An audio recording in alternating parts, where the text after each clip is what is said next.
plenty of room. Oh, yeah. I'm sorry, I gotta get my first boot there.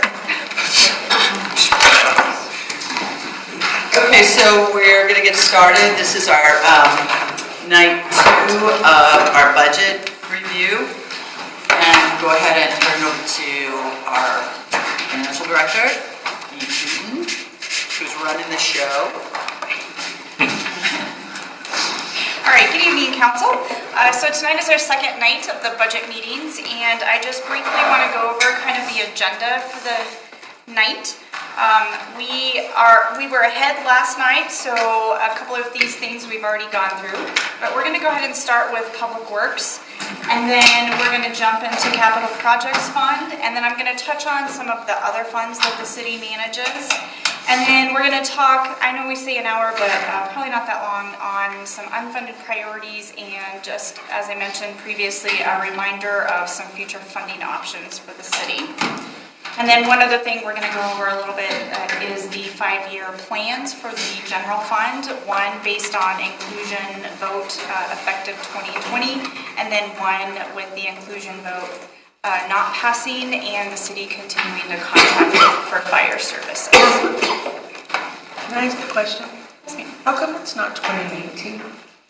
For the inclusion, because of the timing of the election, we aren't going to be able to adjust property taxes until 2019, which we assess them in 2019, but we actually collect them in 2020. Yeah, property taxes are actually assessed on properties in December 15th, I believe, for each property, but it's not due and payable until the following year in 2020. So I'm going to jump ahead. What slide did I tell you? What number? 51. Yeah. 51. Since I can't remember numbers, I had to ask. Not good for numbers. I'd like to tell you a little bit about her asking.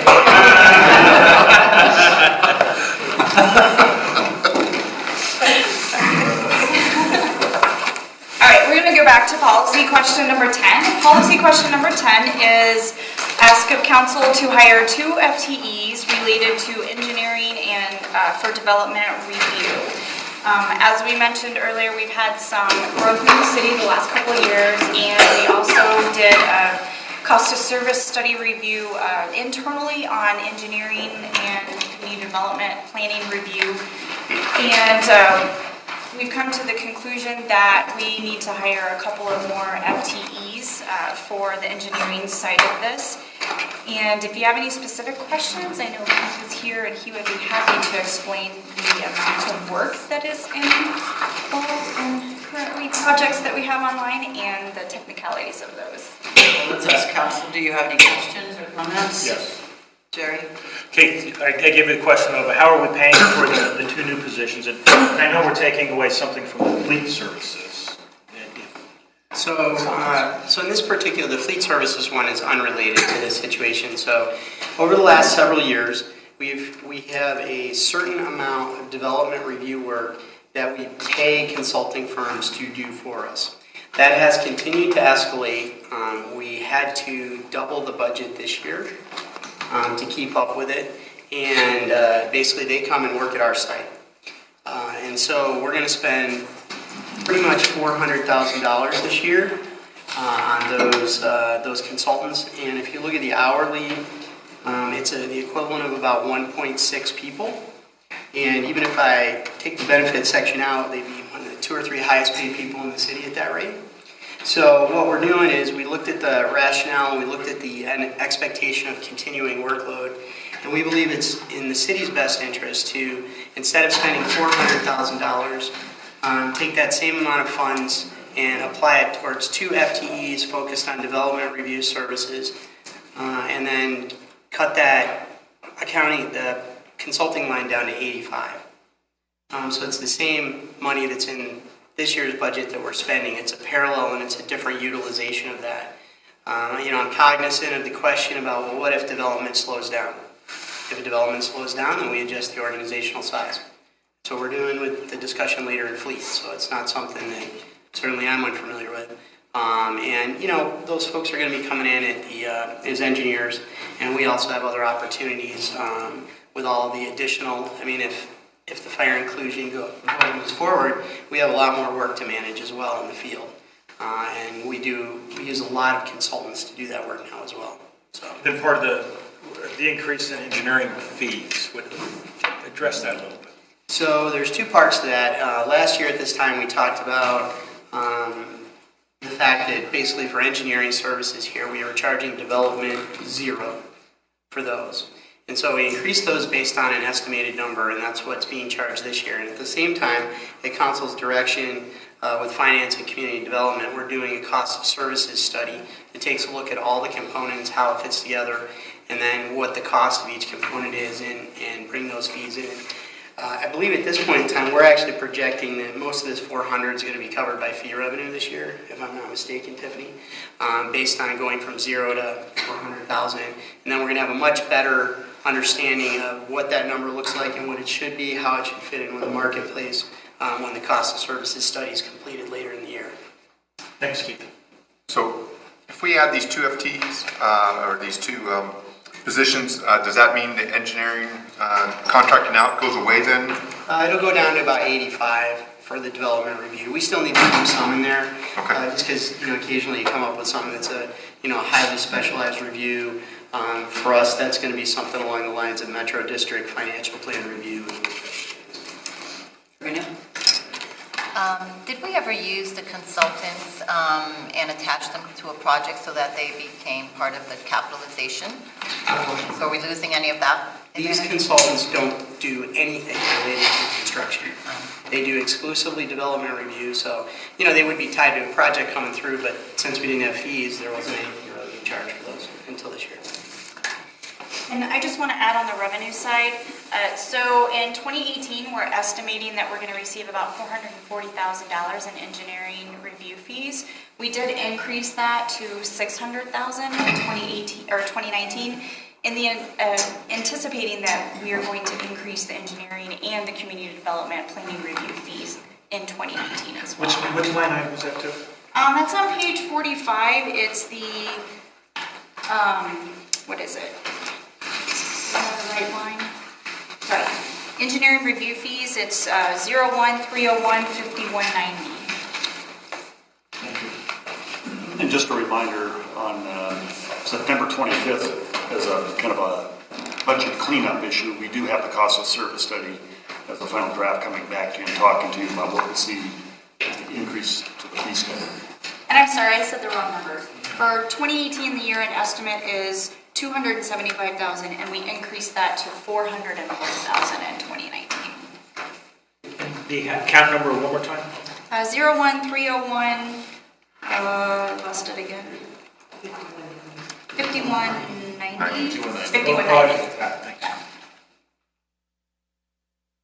Other questions? Peggy? Just as a tangential piece. So we are, I think, closely monitoring how much other communities are charging, right? And I'd hate for us to raise ours and then they raise theirs and we're still not really charging the same kind of ballpark. But I know we do want to have it grounded in the actual cost. But this is a supply-demand thing in part, right? So Yes, you remember a year ago we didn't touch on that issue. We had a few comparisons, and when we talk about it on September 25th, we'll show you that comparison again. Other questions? Everybody okay with this one? Okay. Policy question 11, this kind of comes out of the PBB process that Inglewood and the City of Littleton has gone through. This ask of council is to share an emergency operations manager with the City of Inglewood. Currently that position is housed in the fire department, and with the fire separating from the city, that position is going along with that. But the city still has a need for an emergency manager. Full-time may not be required, so we're looking at joining forces with the City of Inglewood to provide this position. So we're asking $60,000 to help fund that. My only question is, it seems interesting that they would be in the Public Works Department. Is there... It's actually not. Why is it in the Public Works budget? That's a great question. I don't know that I know the answer to that. Probably because I'm the one with Mark that's led this discussion. Once you most of my experience is this position is housed in fire services, almost every organization, and now with the change, that position is going away. We're not sure that we need a full-time equivalent. I do know that Englewood's in the same situation. They've talked about this for a few years as well. And so, one of the things that Mark and I have actually talked about is amongst the senior leadership, Mark and I have the most experience in emergency operations now, especially with FEMA and those kind of things, and then with public safety. So it's housed here for this time as we continue to have the discussions with Englewood. Karina and then Kyle. So this is an individual right now that's with the fire department? Right. And if they're going to South Metro, could we still use him in this function? I believe the answer to that question's been no. Chief Tasker can ask that if you like. Yeah, with the unification, South Metro's district covers like 13 different cities, and they're not able to have enough resources to manage their individual EM emergency managers or their offices. I actually agree. I think it's for the City of Littleton, it's a good spot in Public Works. If there's a major issue, a tornado or a flood or all those kind of things, Public Works is going to be probably 60-70% of the long-term recovery of it all. The fire department will still be really integrated in rescues and supporting the whole thing along with the accounting team. So it actually fits really well, I think, in Public Works. They're going to carry the brunt of the work during the long-term recovery. I can vouch for that. This is the anniversary of the flood. Correct. So I'm pretty aware of how that plays out. I mean, typically in most disasters in the U.S., because they're natural, you usually have police and fire in the first 24 to 36 hours. We're supporting them operationally so they can get their folks in and out. And then after that, generally it becomes a Public Works event because you're into assurance of things and then recovery. Kyle. Yeah, and the same question is, Karina, does South Metro have more than one EM manager there? No, they're more on the incident management team at the higher level. So like the teams that you'll see that come out, the overhead teams that come out for wildland, floods, the STUSAR team. So they are at a different level as far as the operational side of things, not necessarily on the Public Works, utilities, recovery side of things. So if there was a major tornado go through here, the fire department would be integrated 100% in it, doing rescues, helping any way they can, along with the county. We may be part of the county overhead team that would come help manage that and assist with the city. But once all the critical stuff is handled from the rescues and those kind of things, it really is a Public Works thing as far as water and roads and all to get lights back up and all those things. It really is about 70% EM in their division with those kind of things. So with an event, they're going to be working with the police and fire. Absolutely. How would having this person split with Englewood work logistically with Denver Fire and South Metro there, when their response would be kind of somewhat split? Obviously, you work together, but... Yeah, but as we talk through that, having been through, and the chief can step in here too, is having been through large-scale events and small-scale events, typically you're going to be working with both of those agencies. They're going to both be in your command center if something's spread across both our jurisdictions. So all of those we're going to be in the same incident command center all the time. Denver and South Metro would have bodies there, and we'd be linked into their systems as well as police and the sheriff's department, depending on where things are, and health and schools. And even for Denver, it's separate from Denver's EM job for their fire department. So, there's a lot of things on the backside of, the training side of identifying people to fill those positions, setting up the work cycles, those kind of things, building a coup plan, backup systems would be this person's job. The one thing that I also am acutely aware of, and I know Mark is as well, is we are required to make sure that our organization and personnel have training under the National Incident Command System. And if we do not have that in place, we are not eligible to receive FEMA funds and reimbursements for disasters. So that's a critical component of the role of this, and actually having it between the two jurisdictions from a training perspective actually helps a lot. I think there's economies of scale and those types of things. Well, I think Keith and Chief Tasker kind of touched on two of the issues. I just want to make sure we're kind of clear to council here. The body of work that this organization really needs to do to kind of build the systems and the confidence for us to actually perform our own emergency management center is pretty deep. We're just not necessarily well prepared here and trained, so that if we did have train derailments, we've had a couple of those, where we can actually step in and actually coordinate the response, because that responsibility will be with us. It will be in Littleton. So South Metro Fire, whoever may come in to participate in that, but in the end, it will be our responsibility to make sure that this is all kind of managed within our city. What other resources are required besides personnel? I mean, I imagine you have some type of emergency response vehicles or computers or communication out there. I imagine this is just, does that move over with South Metro or does that stay with the city? That stays with the city. Okay, so we have some of this stuff in place already? Yeah. Okay. Karina? Just need a person to manage it. So this makes sense that we're sharing it for a lot of reasons. A natural disaster is going to happen. There's no boundaries to that. Have you reached out, or has Columbine Valley or Bomar reached out to us as well? And could they be another customer and potentially help fund some of this as well?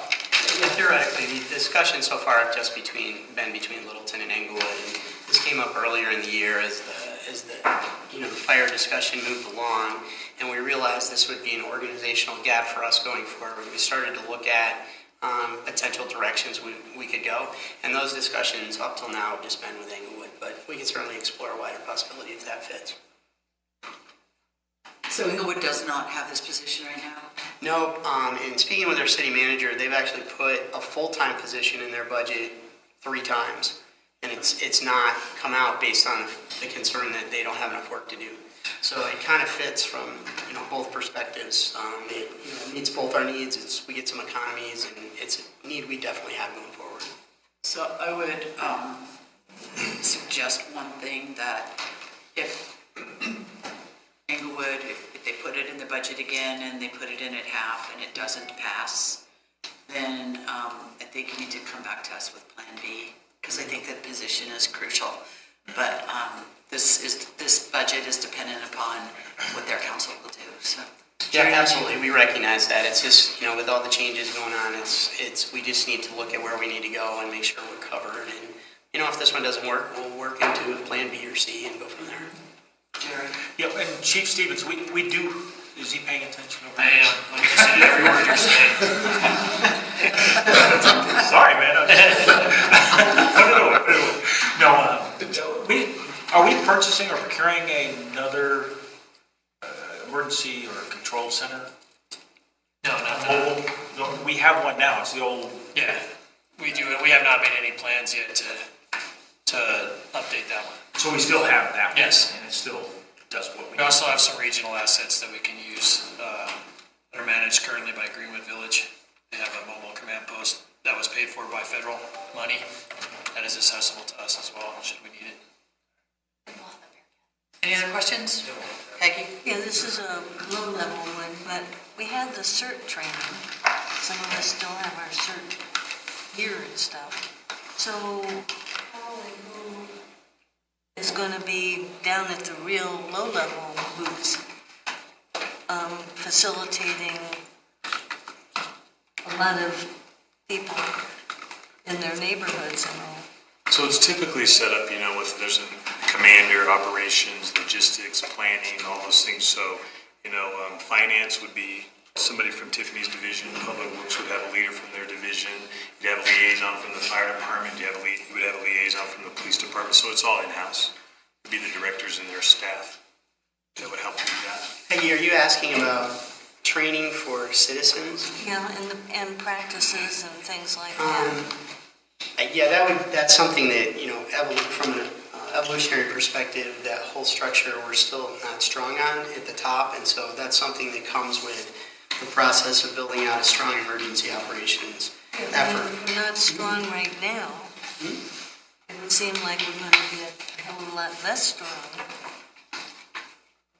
by being more remote. And I don't mean that bad, I'm just wanting us to be proactive in trying to cultivate and at least sustain, but more cultivate the community engagement and feeling connected on up the line. So I'm raising that at least just as an issue, not to say no, but somebody has to be on top of that. For me, I'm a big advocate of that part of the community. I know that having done, we were talking about tree storm disasters earlier today, having done one of those, you can choose different strategies. You can choose a strategy of we're going to go pick everything up, or we're going to ask our citizens to help us get it there. And there's a different dynamic in your community and different engagement, and that's part of your strategy building beforehand, and that's part of those community discussions ahead of time. And that's part of that process of bringing people in. It's doing those community disaster training events that include LPS, that include all of our public safety services, public works, the health services, and all of those things in a unified effort so that that process is built over time. Yeah, you're in the pick up the trash, clean up the dirt stuff. I'm into also people knowing how to put a tourniquet on so they don't wind up with somebody losing their arm because they don't know how to do that. Okay, we're a little bit off policy, arms and trees. Policy question, any other questions on this? Is this just for natural disaster type thing, or is this regarding a school shooting or something like that too? Big snowstorm. Yeah. Anything you train derailment, anything to, a lot of the stuff we worked over the recent years in training is related to health outbreaks. We have different activity in that, so same type of thing. Okay, anybody opposed? Okay, next. Policy question 12 is actually renovations to increase staffing capacity at the Littleton Center. This we are proposing to be funded from impact fees, for the facilities impact fees. It is $1.6 million, and again, it's impact fees, and it's addressing the capacity issues with increased personnel and needs for staffing. Any questions, Council? Karina? Can you, for impact fees, so we're sourcing it from impact fees. If we do this, what don't we do? Because this is a really big dollar amount. Again, this is more internal.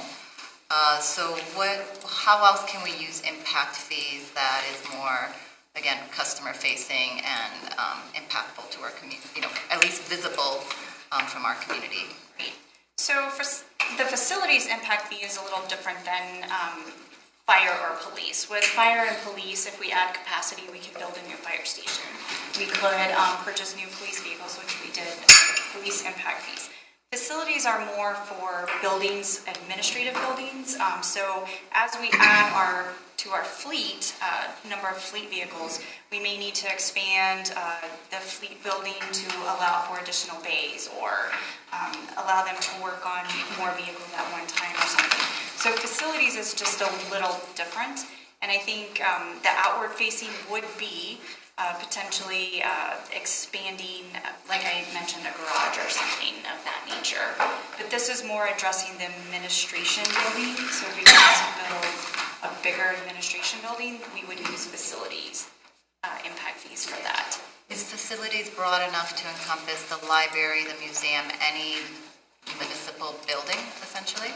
I don't think it would be, because we have specific impact fees for the library and for the museum. Not make that argument. No, so this would be more the administration piece of it.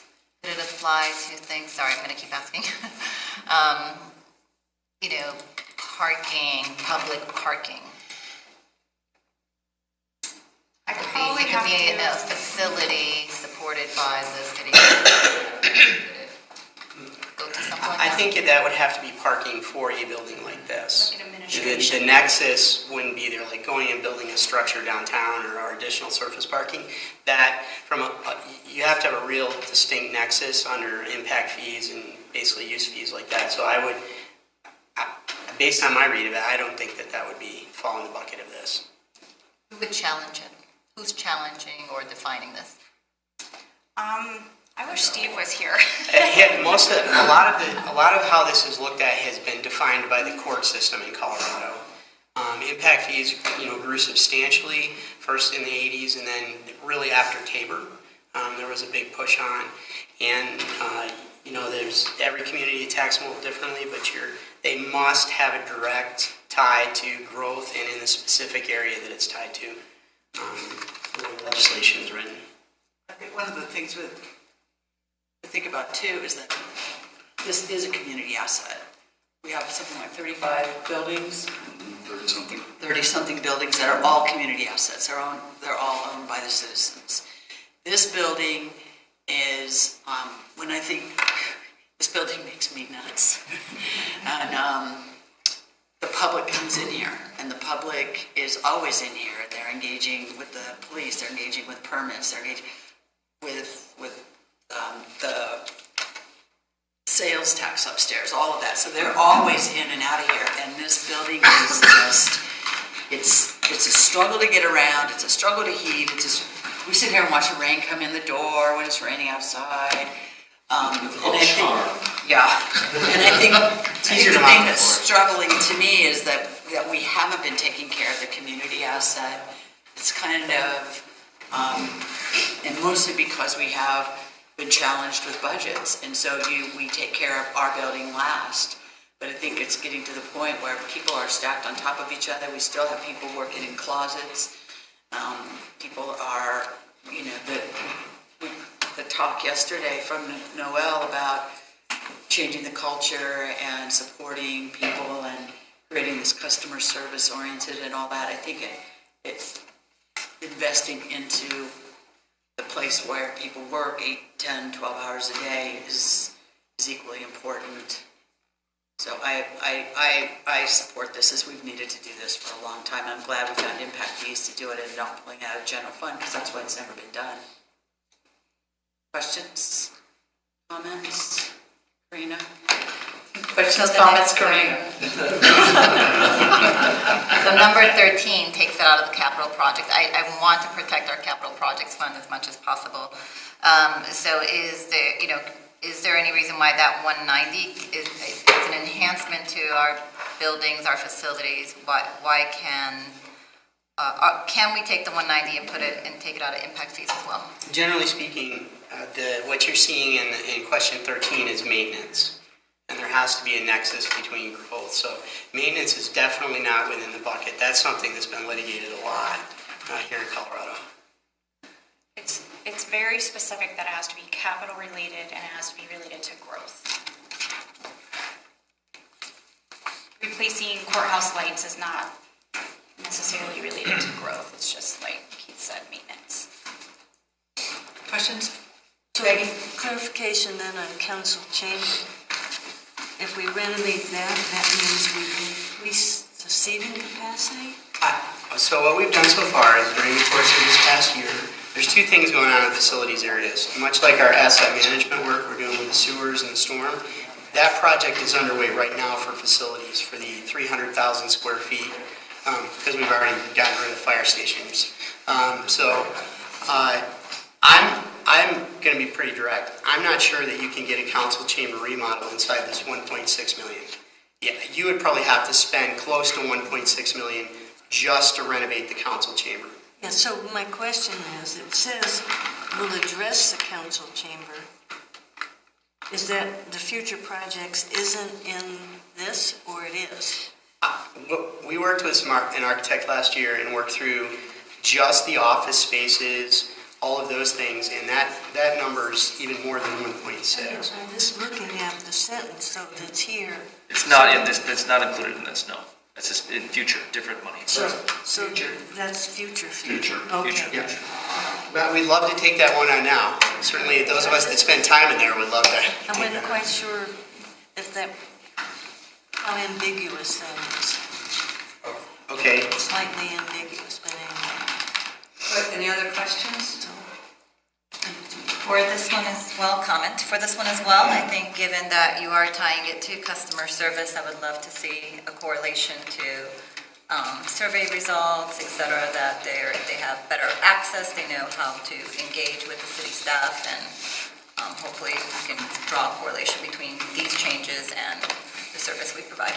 I'll give you an example, is that we are looking at moving the permit counter with all of community development in one specific location, so all the staff is there adjacent to that. Because right now we're obviously all separated here.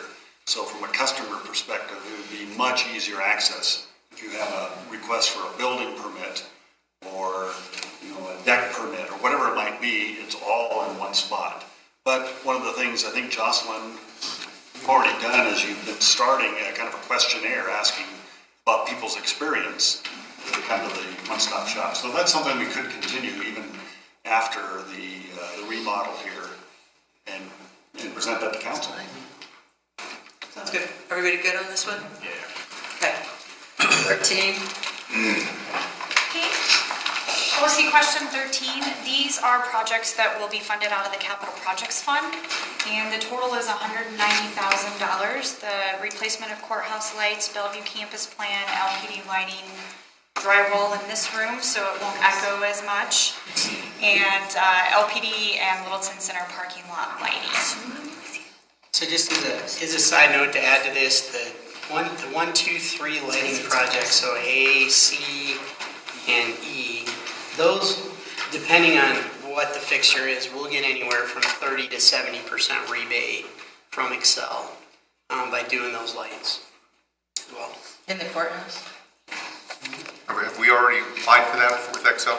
You can't do it till after you've done the installation, post-installation thing, but we've worked with them enough that we kind of know where it's going. And The rebate, I thought, just expired last week or 2 weeks ago. they have a lot of commercial stuff still. Okay. We can tap into. Kyle? One thing I would ask with AC&E and the lighting is that they be, with the International Dark Skies, let's not have a big glowing light that blinding everything pointed down. I know we have public comments that have repeatedly addressed that, so I happen to agree with that, and I would like to see that incorporated as best as possible there.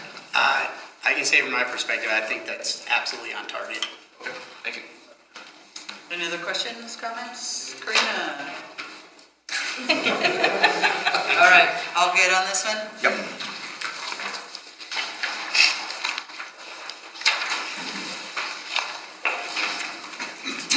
Okay, policy question 14, these are one-time infrastructure-related capital projects. These will be funded again out of the Capital Projects Fund. The largest that you see here is $800,000 for the Rio Grande Bridge replacement. I will mention that we will apply for a $400,000 grant related to that project, so the city will be funding the $400,000. And then we also have the Santa Fe PEL. PEL stands for something linkage. We'll get you trained eventually, don't worry. So, Do you have any particular questions? A question on the Rio Grande Bridge. What bridge? Slaughterhouse. it's Slaughterhouse Gulch. It's right outside the fire station. Nope. Oh. That bridge, every bridge in the state gets inspected every 2 years. And this bridge is considered, it's below 50 on a scale of 100 and is considered structurally deficient. And so here in Colorado, we've already secured the $400,000 grant. So then on top of that, you take care of some of the things like functional obsolescence, which is width, carrying capacity. But that bridge was constructed in 1930. Questions? Comments on any of this? Everybody okay on 14? Okay. 15?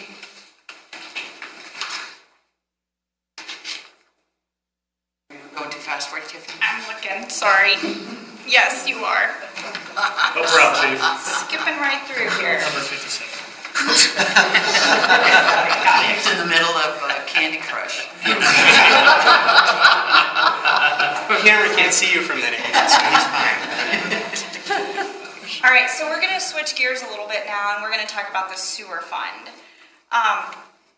Policy question number 15 is requesting $500,000 to follow up to the CCTV project that's been going on this past year. If you recall, the city, we're spending about $1.6, $1.7 million related to actually providing video of all of our sanitary and storm drainage sewer lines.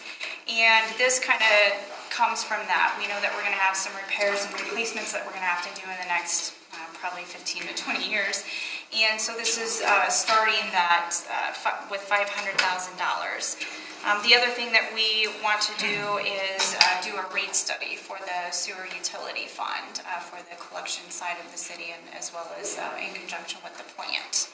So that's what policy question number 15 is related to. So you said this does include, or this can be used for some repair replacement, or is it just the plan and study? Some of it will be used for that. There's a chunk of, we're going to have, all that data come online, and we've got to move that into an asset management platform, and then we can build out that long-term model that you would like. That's the primary utilization of that, which then allows us to really give you a true picture of where we think we need to go. Maybe I'm getting a little ahead. Yeah, I'd ask maybe Tiffany and Keith to talk a little bit about rate studies and why they're important to a utility. And quite honestly, when was the last time we did one for the sewer? So the last study that the city did was in 2008. We haven't had one since, and so we're well overdue. Normally you do those every probably 3 to 5 years, just to make sure that you're charging the correct rates to your citizens. And we also have district connectors, and so we want to make sure that we're charging both customers appropriately. One thing that you might recall we did a little different with sewer bills this year is we actually billed based on collection and treatment. So you probably saw on your sewer bill that it was a little different. We actually separated out collection and treatment. And that's one thing that we're trying to get to, is we really want to do a review of the sewer operations, the plant, not only the plant, but also the collection system for the city, the Littleton residents as well. And we want to make sure that we have accurate data so that we can assess rates appropriately for both types of customers. Again, 2008 was the last year that we did one. There is a legal obligation on our part to make sure that we have a rate structure that we can defend, and that we can justify between in-city versus out-of-city, and for treatment versus collection. So I think it is long past the due time here for us to take on a rate study. How much money do we have in the fund? In the sewer fund?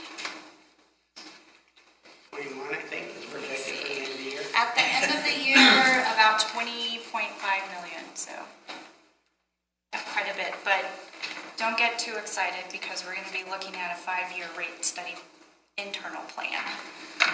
Yeah, I think that's a good fund to have as much money as we can in. Any other questions or comments on this? Everybody good? Okay. So I know we've been skipping over budget highlights. Yep, we have. But we do need to talk about the sewer fund. We mentioned we're estimated to have $20.5 million in that fund at the end of the year. I believe in July I presented a rate study, an internal rate study that we do every year, just so we can keep up with rates for customers. And at that time, it was anticipated that we were going to need about a 1 to 1.5% increase in 2019. Since then, there have been some adjustments made to the capital needs over the next 5 and 10 years at the plant. And so once we've incorporated all of those additional capital needs and the 2019 budget related to the sewer plant, we are going to have to request a 3% increase for 2019, and that will probably be the standard for the next probably 2 to 4 years, is a 3 to 3.5%.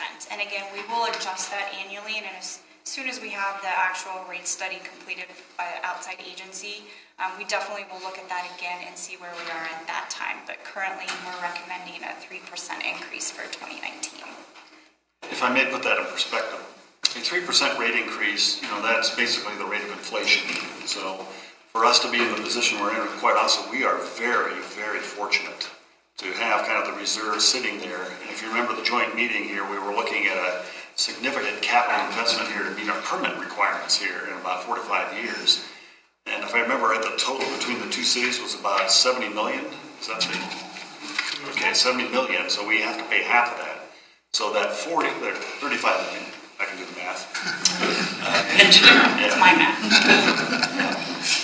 Yeah, the 35 million is more than what we anticipated, say, a year or two ago. But again, because of our strong financial position in that utility, a 3%, quite honestly, is a very modest increase, anticipating the future improvements that we've got to make in the long term. Again, we are really fortunate.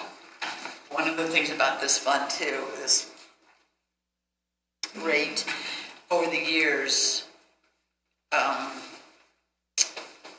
it's been fairly inconsistent in terms of whether we raise it or whether we don't, how much we raise it to. And so there have been years where we've raised it high and gotten some pretty good pushback from the community. And then there's been years where we haven't, and we've watched the fund kind of dwindle a bit. And so consistency on this fund, in my opinion, is what's key. And if we're looking at a 3%, and that's the whole thing, Tiffany, to pull that thing out over the years so that because we have looked at it over the years, and there's been years we're like, oh, we don't have to raise it this year. I think that if there can just be, it's easier for the community for the public to be able to, because everybody gets it, your gas went up, your water went up, your, cable went up. But any of this stuff is just not, the highs and the lows are just, particularly on this one, because it's one big bill a year, which is also something I'd like to see us really work hard to fix that too. We're supportive of that. Yes. Yeah, but I don't know why we put a man on the moon, but we cannot figure that out.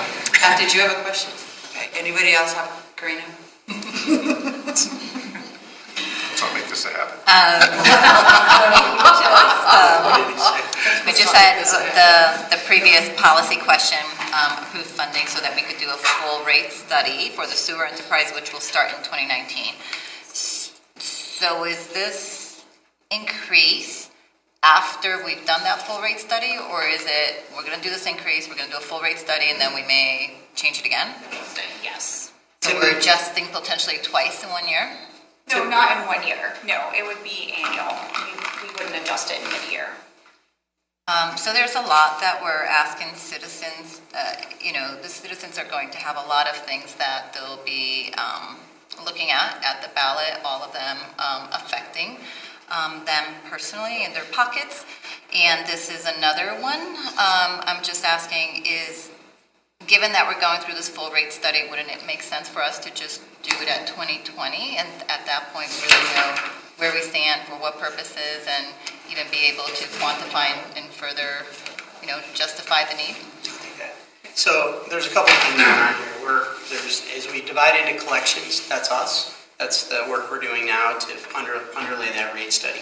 The other portion of that is the plan. And we know where the plant's going. We know where that capital is going. So we can see that. The other part of this is the fact that we have 250,000 customers, of which 50,000 are in the city. They're our customers. The rest are serviced by districts.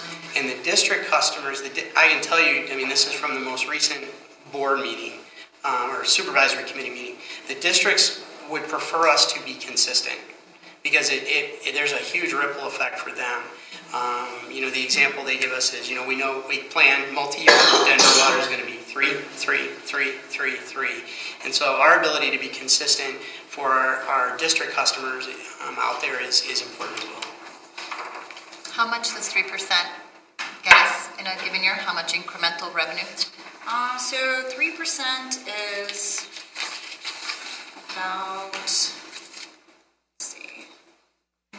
about $500,000. Cost of policy 13. And I think utility is kind of a unique one to look at, because we're trying to position ourselves financially for a big capital expenditure here in about 4 or 5 years. So if we did not make the 3% increase in 2019, what it's likely going to force us to do in the outer years is actually a much higher rate increase. And I think kind of to Keith's point here, the recommendation is to try to even that out so that we don't look at 6% or 7%. I I think politically, for any city, if you start looking at rate increases like that, that gets real difficult. Now, our partner, Inglewood, I'm not sure what their strategy is going to be, but they have a much more difficult challenge. And where we're at, again, we are really fortunate. We smart. And when does the 35 mil come due? I'm sorry. You said we're going to owe 35 million. Yes, that's. What is that? It's over the next 5 years, and We have a financial plan that I guess Yeah. we could reference here. What page is that? 192 has the 5-year plan. We crossed that too. So we don't have the money now, so we're going to have to be collecting it soon. That's why we're suggesting we start incrementally raising the rates to kind of manage not only our collection, but the treatment cost, and slowly kind of build those funds. But at the same time, we're also using reserves. So that's what the fact that we've got $20 million in reserves helps us get to the end a lot easier with kind of a modest rate increase. If we didn't have the 20 million, we'd be looking at very substantial rate increases. And we're also taking out 3 million for biogas, are we not?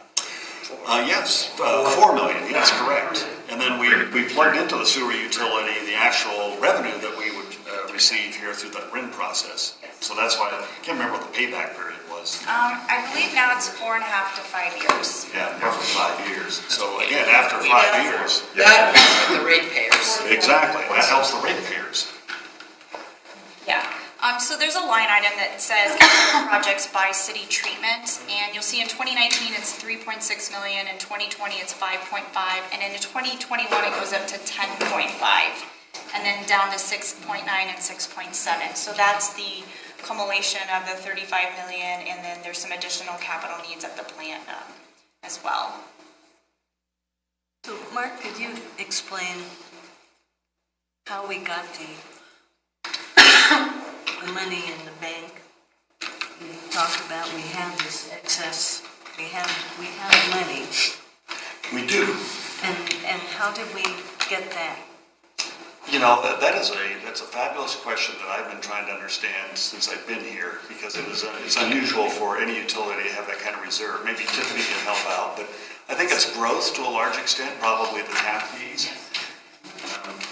Just adding to that and being fairly conservative about, other types of improvements. So I think it's just financially put us at a point where we've accumulated those reserves. It's like that $20 bill you found in your winter coat. Yeah.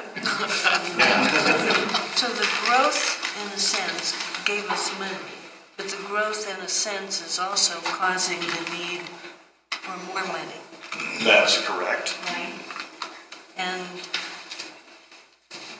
If I may. And we set the fees with growth based on. That's the purpose of the rate study. The rate study actually will help us confirm what is the proper charge for new development. Well, what I'm asking is, what was the logic in establishing what was established, or did somebody? That was the rate study we did in 2008. Yeah, but then we wind up with this money. So we did a good rate study. Well, then maybe we didn't do a big enough one if it's not going to cover something else. So I'm just trying to look at the logic, because I know we're going to get some significant pushback from people saying, I may not even be alive in a few years, don't charge me now for the future people. $1. Can I add to that for a second? One of the things that we need to think about here too is that one of the things that, part of the reason we're tackling the collection side, over the last couple of years, the plant has really taken on the exact same task to understand where they need to go. And it's a 40-year-old facility, and there is a fair amount of deferred maintenance at the facility. And at the same time, the fortunate side of the money is that the regulatory environment is changing a lot, which will have a big impact on our ability to meet those standards.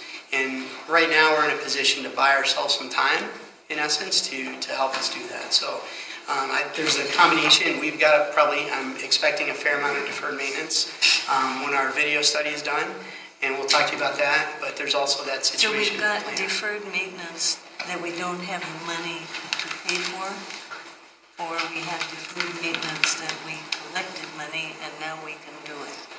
I think it's Probably the second one, and probably both a little bit, but yeah, I mean, we're in a position where we have money, now we can take care of those maintenance activities. Part of what I think has been the impetus for this council, previous councils, to be very, very aggressive about keeping these rates and making sure that we have that money is this looming EPA threat that we continue.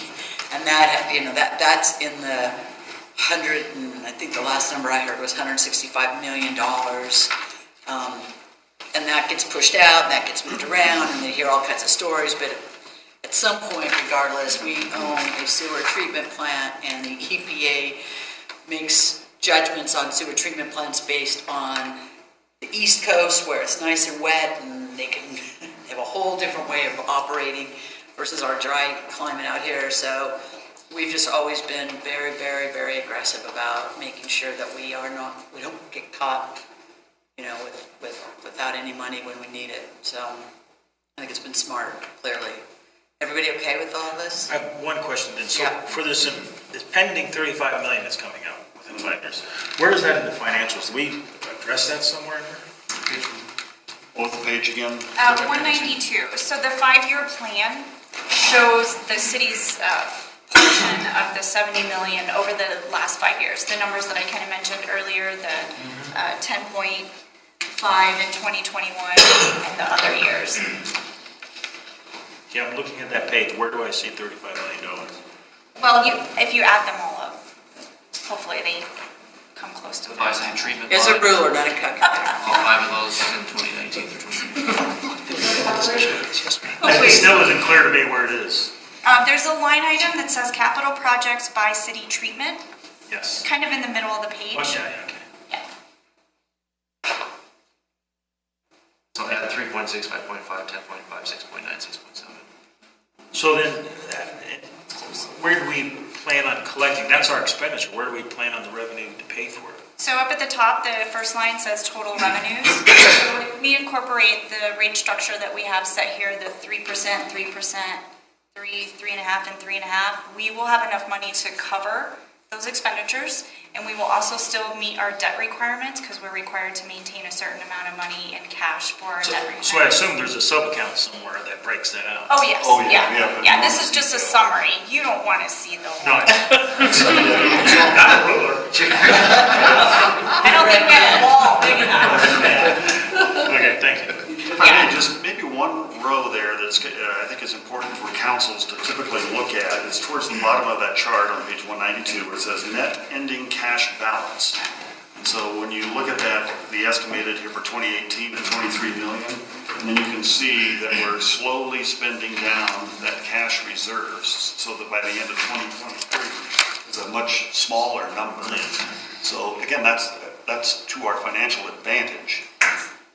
It's a great advantage. If we didn't have that cash right now in our sewer utility fund, we would be coming to you asking, how are we going to fund this? Are we going to issue debt? Are we going to issue revenue bonds?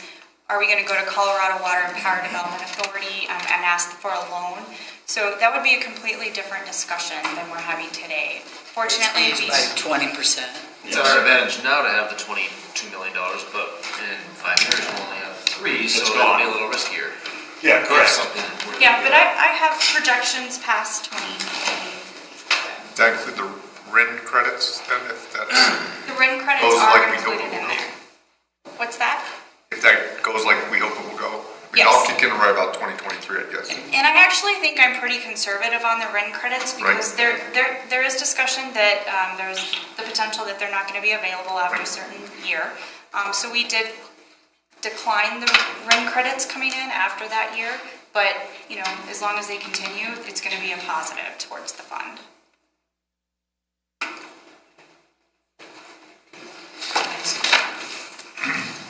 Couple projects? No, not yet. Mayor. Storm drainage. All right, so since increasing sewer rates is such a great topic, one thing that we did different this year is we did an internal rate study on the storm drainage fund. This year, your bill was $33 inside city for storm drainage. That is a one annual charge, $33. So working with internal staff and Keith and his group, we actually have a 5-year plan for stormwater projects over the next 5 years and then a few after that. Based on the projects that we have scheduled, I did do another rate study for that, and that is on page 196 of your book. And so in 2019, we're recommending a 3.3% increase. To put that in perspective, your current bill is $33, and so it will be increased to $34.09. I should have rounded up. I'm sorry. I will not like that next year when we're getting 9 cents and change. It's a very modest increase. You know, we talked about 3% for the sewer. We're talking 3.3% for the storm drainage. I think one thing that we need to keep in perspective is the storm drainage rate hasn't been increased in a number of years. We started probably about 5 years ago, just incrementally increasing it $1 per year, $1 per year. And we have a lot of storm drainage needs throughout the city. The CCTV project is going to help identify some of those things. This will actually give us just a little bit more money to address those infrastructure issues with the storm drainage. So again, a 3.3% increase for 2019.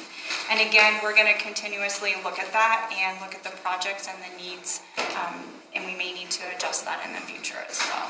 Will it be part of the rate study? We would like to include that in the rate study, the stormwater utility as well. Carol?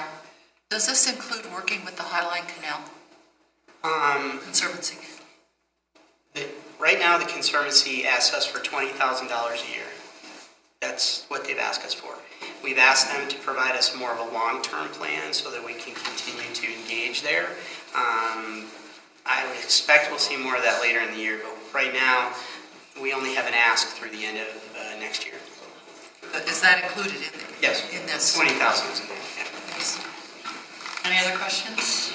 I just want to make a statement here so it's clear to the council that the stormwater drainage fund is significantly underfunded. We do not have a list of inventory, so we can't tell you the actual condition since we don't have an inventory.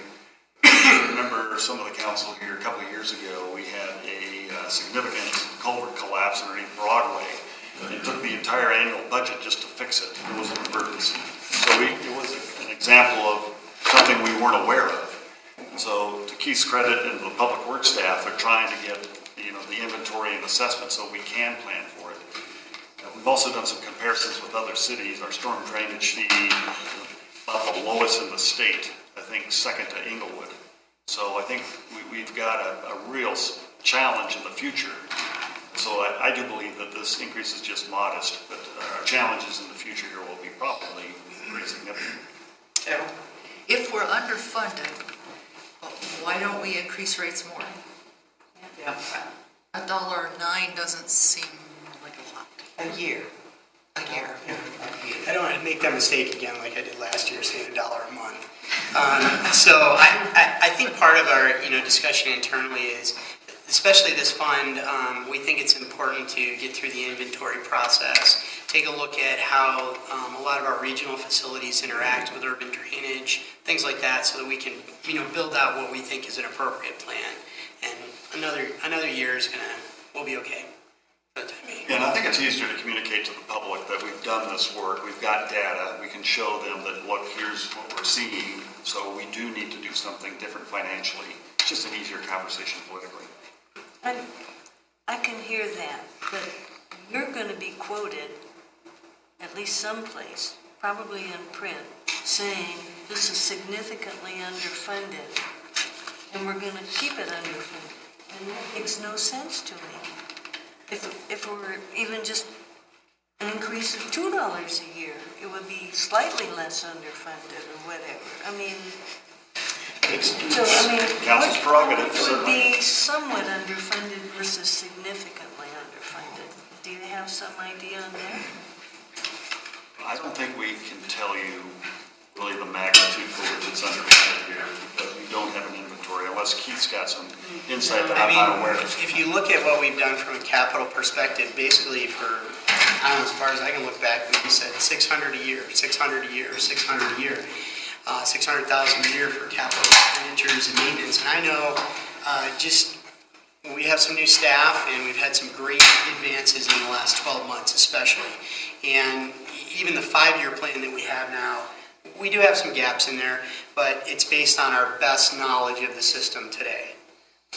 And so we feel like we're going to be in a much better position to answer those questions here pretty soon. You'll come back to council with again next year then? Or same type of increase? Currently, that's the projection for next year as well, is 3.3%. But again, as we get the CCTV results, we'll be looking at that, and then the cost of service study will also provide that. Anticipating a very different story in a year. If you're in Fort Collins, who has the top rate in the state, this is what we pay annually is your monthly bill for storm drainage.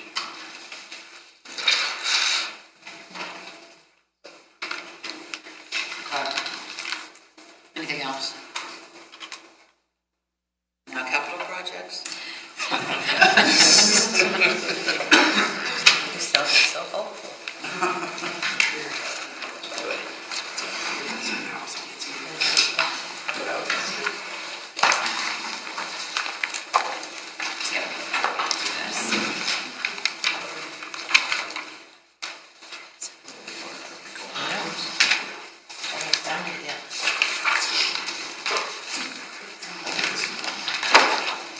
So for capital projects, we're going to be looking at page 139 in your book there. I'm just going to go back to a couple of slides that we went over last week. 139 shows the fund balance at the end of 2019. We're estimating to have $5.4 million after our projects that we've slated for 2019. What I really want to draw your attention to is the next page, page 140. And this is the 5-year fiscally constrained capital projects fund. One thing that I do want to mention is this does not include any fire capital, since we will be contracting with South Metro. So that did kind of change some of the numbers and the plan that we presented in the past. So with that, what it did is it allowed us to reassign some of our funds and get a few more projects in that have been on hold or new needs that we've had. The one in particular is the building maintenance I mentioned last evening. Previously, we didn't have any money to address any building maintenance issues, and so we are able to put $300,000 in this fund for the next 5 years. Again, Capital Projects Fund, we have two main revenue sources. One is HETF, the gas tax, and the other is building use tax. And looking at the history of building use tax, it fluctuates. You can see on the graph here, it's dictated by the economy, building permits that are pulled. So it fluctuates a lot. One thing that we did look at is the average over the last 10 to 15 years, and it's been about $1.4 million over the last 10 to 15 years, the average. So that's kind of what we've projected in the out years for that. The other thing that's included in here are fire partner revenues for 2018 and 19. We talked about that. There's a couple of leases that we're going to pay off in 2019. And then I mentioned the vehicle and apparatus amount that we need each year. We recommend $1.2 million, but unfortunately we just don't have the funding for that. So we're only budgeting $800,000 in 2019 and going forward. Technology, we have a couple of things in there. The RMS project for 2019, I mentioned that when we avoided Chief's discussion last night on that project. And then the other thing that I want to mention too, this also is under the assumption that the vote is a yes vote by citizens in November. And so there's a blue highlighted line there that is 3.1 million in 2020, and going forward it's incrementally increased. After that, and that's the funds that City Council and the city is dedicating should the vote be a positive vote for the city. So in the general fund, you'll see a transfer out of the 3.1 million, and then you'll see this transfer in to the capital projects fund, and then you'll see the expenditure line item, the blue highlighted line item. So I want to make sure everyone knows that that is in there and that we planned for that. So if the vote is in the negative, the bottom line, the funding ending balance wouldn't change because it's in on the in and on the out. Correct. Right.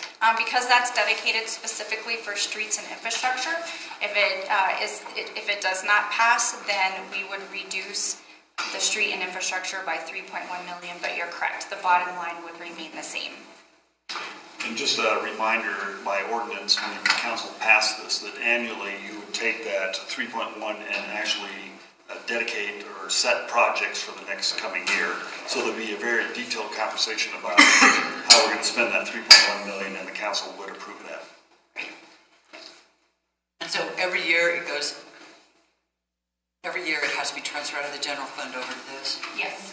Okay. Karina? What's the calculation for the required reserve? What's that? The required reserve is an internal calculation. We have set a standard policy that we're going to maintain enough fund balance to cover the next year's lease payments. And so in 2023, the lease payments, or 2022, the reserve requirement goes down because we paid off some. Some of those leases are paid off in 2022, so the reserve amount goes down. I think the one thing that is the most alarming of this 5-year schedule is that at the end of 5 years, there's only $33,000 in this fund. And I mentioned last night, we only have 2 revenue sources for this fund. We have roughly 1.5 million in use tax, building use tax, and we have HUTF money. HUTF money is specific for streets and infrastructure. The building use tax of 1.5 is what's going to have to fund every capital project that the city needs after 2023. And that's the biggest concern. So even with fire passing, we are going to be dealing with the conversation at our retreat in January about the future. Because the $3.1 million is not taking care of the capital projects fund, is it? It addresses the street issue. We want to have at least $4 million. It addresses the maintenance on the street issue. It does not address anything else. Right. Questions? I just want to make sure it's clear here. It's probably obvious looking at this now, but as we look to the future here, we want to take on larger capacity projects like Santa Fe and our share of a grant process. There is no money in here for that, so we'll have to have that discussion on what are we going to do here. The next couple of pages, page 142 and 143, are an actual detailed list of all of the planned projects over the next 5 years. Quite a few listed there, but they're pretty specific, and if you have any specific questions on any of those, we can address those at this time. What about that armored vehicle? The Bearcat, council approved that. I'm just kidding. I'm kidding. That's the Public Works one we're asking. Would you like me to talk a little bit? No, I do not.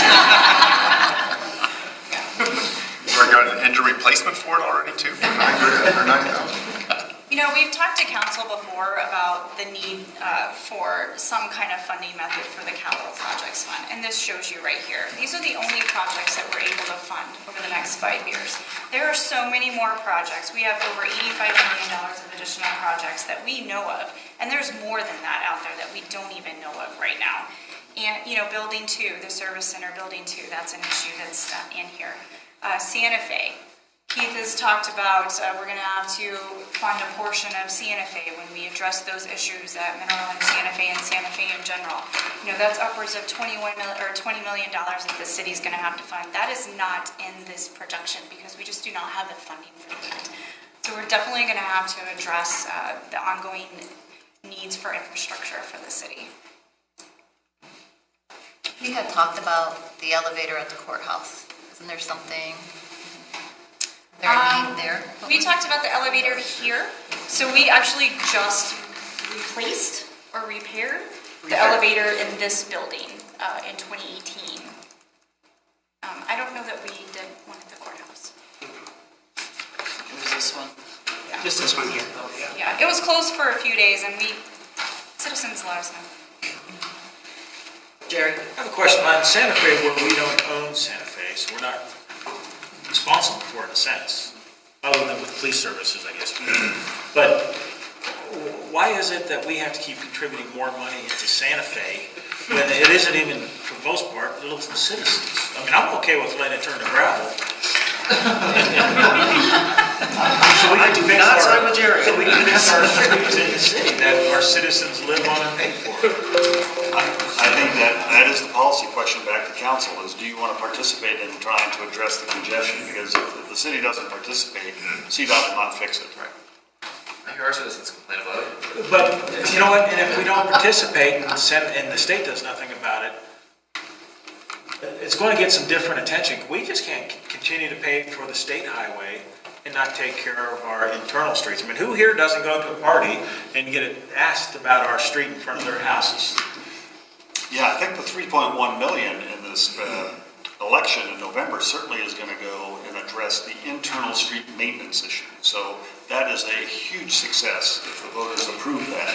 But yes, you've kind of identified what I believe is one of the real core challenges for us. Just the way the structure is set at the state about how transportation corridors are actually funded, it fosters, it requires, I should say, participation of local government. And so cities that are willing to pay some portion with the state, those will rise to the top and will be funded. Those cities who do not participate, they will not be funded. And that's just the financial structure, not only in our state, but across the country. And so that's how the federal system is set up. So I wish I had a different message for you, but I'm afraid that's it. Well, I think also there's an economic and quality of life issue. And while it's not only Littleton citizens that use it, it is used by Littleton citizens, and mobility from work to home and shopping and schools, and the fact that that intersection now takes 10 minutes to get through. And Keith told us that it was built for a load at peak at 30 and it's at 90,000 cars right now. That has an impact, a direct impact on our community. And we're hearing it from the neighborhoods, South Park, we're hearing it from the folks further down Mineral and what it's doing to their quality of life.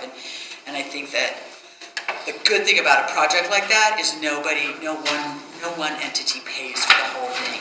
It will be a conglomerate of resources pulled together, which is the only way you can pay for something that could be in the neighborhood of $100 million. And so we do have some skin in that game. It'd be nice to have had it done already, so we weren't having to deal with it. But. So, and we talked about last night with whatever study it is, it's going to really, it'll somehow connect to cell phones or whatever to find out what folks are coming from. Oh, yes. So, yes. That's definitely, that kind of technology is very helpful, and it's as we work with CDOT and Dr. Cog to understand the usage of the corridor, that's very important as we get ready to submit the PL application to the feds, Dr. Cog for federal money. Those are the things that, this isn't a high technology corridor yet. In fact, one of the things that all of us have said we want out of the PL process is a recommendation of one organization running the signal timing, for example, all the way up and down the corridor. That doesn't exist today. They're not even all connected for that matter. And so those are the kind of things that we're trying to bring that into the corridor. And the other part of this is safety. I was just reviewing we had a report we got today that showed the accident statistics from 2008 to 2016 for basically just south of Overland Park down to 470, and there was 4,000 accidents during that period. And the three highest intersections were right over here, a little further south, and then a little further south. All the way through the corridor. All in Littleton? That's correct. Bad driver. and of all those people getting in those accidents, what percentage lives in Littleton? I don't know the answer to that, but this is where as we start to build out technology corridors, we're going to have some of that data, and that's what we're working with CDOT on as well. And actually, Jerry, I think that technology we were talking about last night, where you can actually tell where the cars are coming from, also I think helps us in actually bringing in our partners to the conversation, say the unincorporated area in Jefferson County. So when we collect that information, we go to them and say, yes, Jeffco, you need to participate in this intersection. Here's the data why you need to financially participate. In fact, if I remember the numbers when we were looking there at that RTD lot at Maryland Santa Fe, 60% of that was coming from Highlands Ranch. And so, those are the kinds of pieces of information where I think brings partners to the table and hopefully minimizes some of the cost directly to the citizens of Littleton. But otherwise, if you don't have partnerships, these projects will just not be built. Sterling Ranch is part of that conversation too, right? Well, Douglas County, I think, specifically, I guess we looked at Douglas County to be a partner in this project. They are participating in the PEL. Yeah, all the counties are participating in the PEL. Jeffco declined to participate. County commissioners declined, but all the other, Douglas County's been at the forefront with Arapahoe County and us pushing this thing forward. So. Okay, next. If there's no other questions on the Capital Projects Fund, I'd like to just quickly go through some of the other funds that the city has, and we're going to be referencing the book. So the first one is going to be the Conservation Trust Fund, and that's page 163. We kind of touched on this last night because we did have a policy ask of council for a project to be funded from Conservation Trust Fund. Page 163, at the end of 2019, we envision we'll have $20,000 in fund balance. Again, Conservation Trust Fund are lottery funds that come in from the state from sales of lottery throughout. It's divvied out based on population, so we do get a share of that.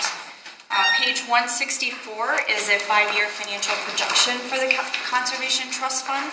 So we have a few projects that we've highlighted over the next 5 years. Parkland maintenance, we kind of offset general fund costs of about $100,000 and pay that out of Conservation Trust Fund to help fund mowing on open space areas that we might do.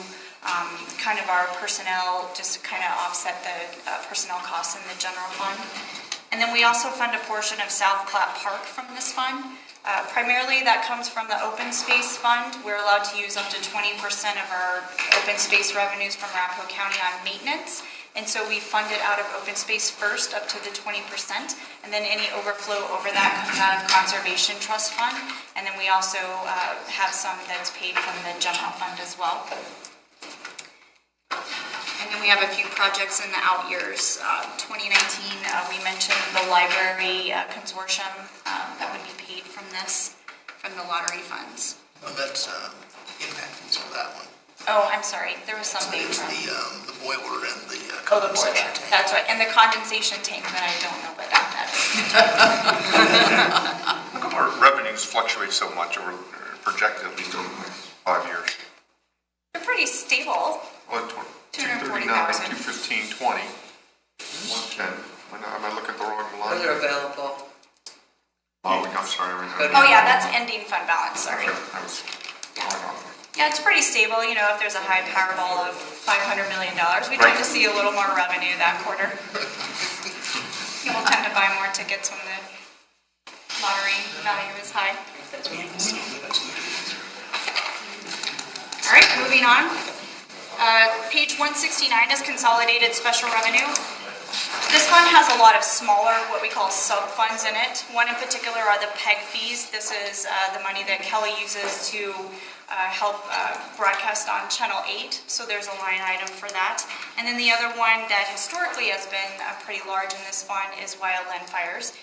In the past, if some of our crew are sent to a wildfire in-state or out-of-state, we do get reimbursed from the feds for that, and we've housed that money in this fund. We didn't plan for anything in 2019 going forward since we'll no longer have fire services. So the revenues and expenditures in that fund will go down pretty significantly. Some other smaller ones is in the police department, we have a fee for victims assistance that's also in this fund. So there's a fee on each ticket that helps victims who've been victimized by vandalism or something on their home or their vehicle, and they can apply for a reimbursement for that through the city, and that comes out of this fund as well. And we also fund a portion of the victim assistant advocate for the city out of here as well. Any questions on that one? The grant fund fund. This is where we try to put all of our grants. We like to see what revenues we get in and what expenditures we have grant related. One thing that was a little different in 2017 is we did receive more than $750,000 in federal funds, and therefore we were subject to a single audit. And we use the grant fund to kind of track our expenditures related to all grants throughout the city. We do get quite a few grants. We don't get a lot of federal grants, but I think with Keith here, that's probably going to be changing in the future. So we do have several grant projects that are anticipated. We have normal ones throughout the year. We have a lot of DUI grants, high visibility enforcement grants through the state of Colorado and the federal government that helps that. And then also our USCIS program that's through the library for citizenship. The city, fortunately, for 3 years in a row, has received $250,000 or a little more than that each year, each 2-year period, to help fund that program. So that definitely has been a positive for the city. It's one of the nationally recognized programs, especially in Colorado. So where did the $400,000 for the Rio Grande Bridge, where was that grant money from? So, well, that grant money is actually, is it related to, it's in here, the Rio Grande. Yeah, it's in here. I just wanted to know who gave the grant. The source is, there's federal money that comes to each state. Each state contributes. Colorado generally matches it. And then there's a chunk of that they put to off-system bridges. And there's what's called a special highway committee. And that's split between counties and cities. And there's an application process. And you wouldn't even be considered for a bridge unless you're structurally deficient and under 50. And that's where that grant came from. Excellent. And then we also get our CDBG grant each year, $114,750. In other years, we may not have even known about that grant, so thank you. The $400,000 grant. I recall we talked about a grant writer, a dedicated grant writer, or maybe the need for that right now. Is that just being absorbed, maybe some in finance, some in public works, so that you can go after some more of these opportunities that are just out there? We just talked about that minutes before the meeting. That's correct. Go ahead, Tiffany and Keith, comment a little bit here, or start with it. Well, there's two sides of it. There's the grant management, which we're trying to ramp up the skill set, I know, within our group and finance, because as you bring in more federal grants, there's a process to that. And a lot of the grants that you get from the state are actually federal pass-through grants, so all that stuff comes with it. On the grant writing side, in fact, the discussion we were having today is historically this organization does not have a grant writer. It's kind of, and any of the folks that have ever done grant writing at this point in their career are in more executive positions. And so we don't really have that function, so we do our best to, I know within our group, we do our best to bring the right stuff to the table, and depending on what it is, a different staff member takes it on. Yeah, the two that are experienced in writing grants are Keith and I. So obviously we can't devote our time to that, so I think it is a skill set that is really missing here that's kind of dedicated to the purpose. We just really don't have the resource in place. We've talked about what are we going to do to try to fill that in the short term. I think in the long term, it probably is a conversation with council where we do have a specific person, a new position, likely, that's all they do. In my experience with other cities, that's a real common practice, that it pays for itself time and time and time again. Is there a model where you can hire a grant writer and they just get a portion of whatever grants were awarded? So we don't pay unless we get? You can contract for that service. Yes. But you pay for the service, obviously. So it still sounds like it would be a net positive. You only pay if you're getting money in. Yeah, I think I'm kind of looking to Tiffany and Keith maybe want to comment on that, but I think if you're going to go down any path, whether you hire somebody directly or you contract for that, you really need to have kind of a long-range plan where you're looking to very specific projects where you know that you have the ability to probably acquire grants. So it's not like you just hire and, with no vision. You got to have the vision. You got to have the purpose there. If you do that, then your likelihood of being successful is obviously much higher. I think another piece of that too is when you do go for grants, a majority of the grants require a match. And so you have to have a plan over the next 5 to 10 years on if we get this grant and we have a $250,000 match, are we going to have the funds to meet that match requirement? And so that's part of the discussion too. And I think on the transportation side, you know, if we can solve some of these capital issues in our funding here, I'm confident that Public Works and Finance will be coming back to the council saying, this is the plan we're recommending we pursue. And yes, we are going to have very dedicated staff to pursue those grants. And obviously we're talking multiple tens of millions here that we'd be looking at potentially. And so the payoff on this is just substantial. So yes, that would be a positive conversation. As an example, the transportation planner position that you all approved here recently, you know, it's a 2-year situation on that, and we feel that one of the objectives of that position is to be part of that process for us. You know, part of it is also just getting to know the grant marketplace, depending on the specific area that you're working in, and that's part of that. So our goal is to have that position, you know, capitalize some of that over time and, you know, make it a revenue neutral at least. How common is it for municipalities to have a grant match reserve fund, whether that's by itself or within each department, to say, hey, we're going to build up, to start with that mission, we're going to start building this up so we have the funds, and then go out and get grants? Well, I've seen cities take a very active role in that, where it's part of their planning process. And, you know, they have a vision about what they want to pursue. So yes, they do have kind of line items or reserves specifically targeted for matching grant projects. This might actually could be kind of a cool opportunity for even to, like a citizen task force, to kind of identify places where some grants, like I'm looking at some of this, there's a lot of the historic in here, there's obviously the open space, there's I think some other things in terms of access, and we've got the immigrant initiative now that has got some good grant funding coming in, we have our senior center, so maybe say things like that and have, you know, think about maybe if that's something we wanted to put maybe a task force together, try it for a year, if it works, maybe create a board or a commission for that ongoing grant writing. I like that approach, and there's already, you know, existing organizations out there. So Littleton Historic Inc., maybe we even talk to them to say, you know, could you begin to also look at what grant opportunities are out there, and with the Historic Preservation Board, bring it forward. Some of there's the Oracle, I think, for the library. So I think some of those, that structure and that organization already exists, and maybe we just see what the level of interest may be to bring some of that forward. Okay, good. All right, the next fund is open space. We kind of touched on this last night, page 177. 2.4 million is estimated at the end of 2019.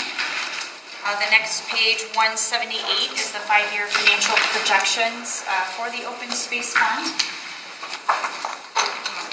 So you see at the end of 2023, we still have about $5.8 million in that fund. We talked a little bit last night about the individual projects. Open space, we get money from Arapahoe County. It's a 0.25% tax. I think last year was the first year we broke $1 million on revenues from Arapahoe County. It was $1,030,000 or $30,000. And you know, we anticipate that to go up a little bit each year. And then we also get a portion from Jefferson County as well. We fund South Platte Park Ops. I mentioned that a few minutes ago. A portion up to 20% can be funded from open space, and then the remainder from conservation or the general fund. Speaking of grants, this fund is probably one of our greatest grant generators. I don't think we've spent money out of here that hasn't been more than doubled in matches back from partnerships, particularly through the South Platte Working Group. So this little fund works harder than most. Arapahoe County has a great funding mechanism for grant matching for open space through that tax. And we have great partners that are funding with us too. Okay, next. The next one is impact fees. Steve. Thank goodness Steve is here now. Who snuck in? Good timing. We talked about a couple of projects that we want to fund out of impact fees. Again, a reminder, they have to be related to capacity or growth in the city, and they can only be for capital projects. That's something that's 5 years or longer that we're going to own or use that asset. We currently have 6 impact fees. We had a study session last week with council asking to bring forward an ordinance to increase the transportation and reduce the fire impact fees. Those changes are not incorporated in here. The timing of that and the budget document, it just wasn't possible. So we will be revising the 5-year plan for fire and transportation impact fees. So just so you know, those changes are not included in here. At the end of 2023, about $3.5 million when you count all of them together. We do have separate funds internally for each of these. We just combine them for presentation in the CAFR and the budget. Police, museum, fire, library, facilities, and transportation impact fees are what we currently assess. So Tiffany, when, to come back and talk about the facilities impact fees, we have revenues projected from 2018 to 2013 of 1.8 million. The project we're doing in 2019 is 1.6. So do we have like a reserve or a fund balance that's been accumulating? Okay. Yes, we do, and let me get that right here for you. Find it.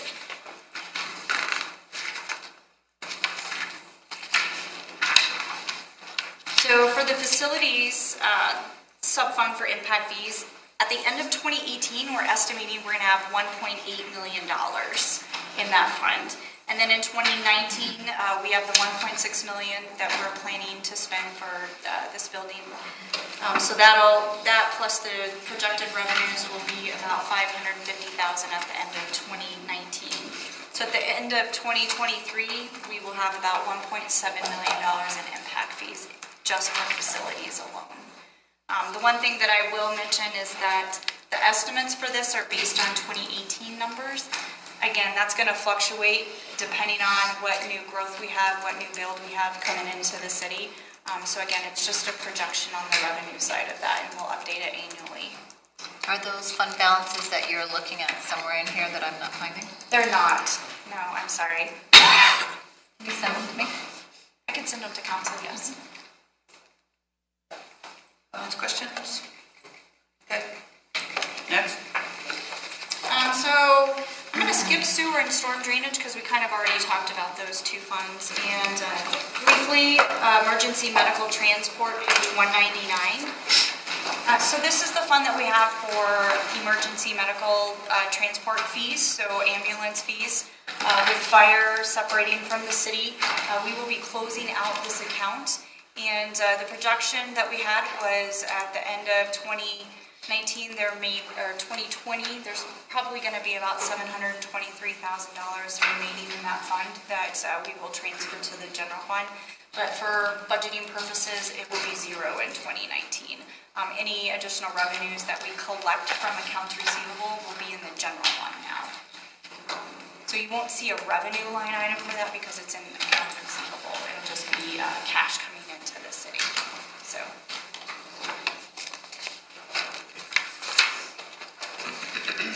Okay, Geneva Village, page 207. Is this where you speak, Jared? So Geneva Village is the apartment complex that we have right adjacent to the building here. We have 28 units that we rent out to individuals who are 55 years or older. It's the only requirement for that. For 2019, one thing that we did do is the ending cash balance in this fund is estimated to be about $57,000. In the past, we've tried to keep that around $98,000. But we did kind of draw that down in 2019, just based on the maintenance and repairs that are going to be needed in future years and in 2019 as well.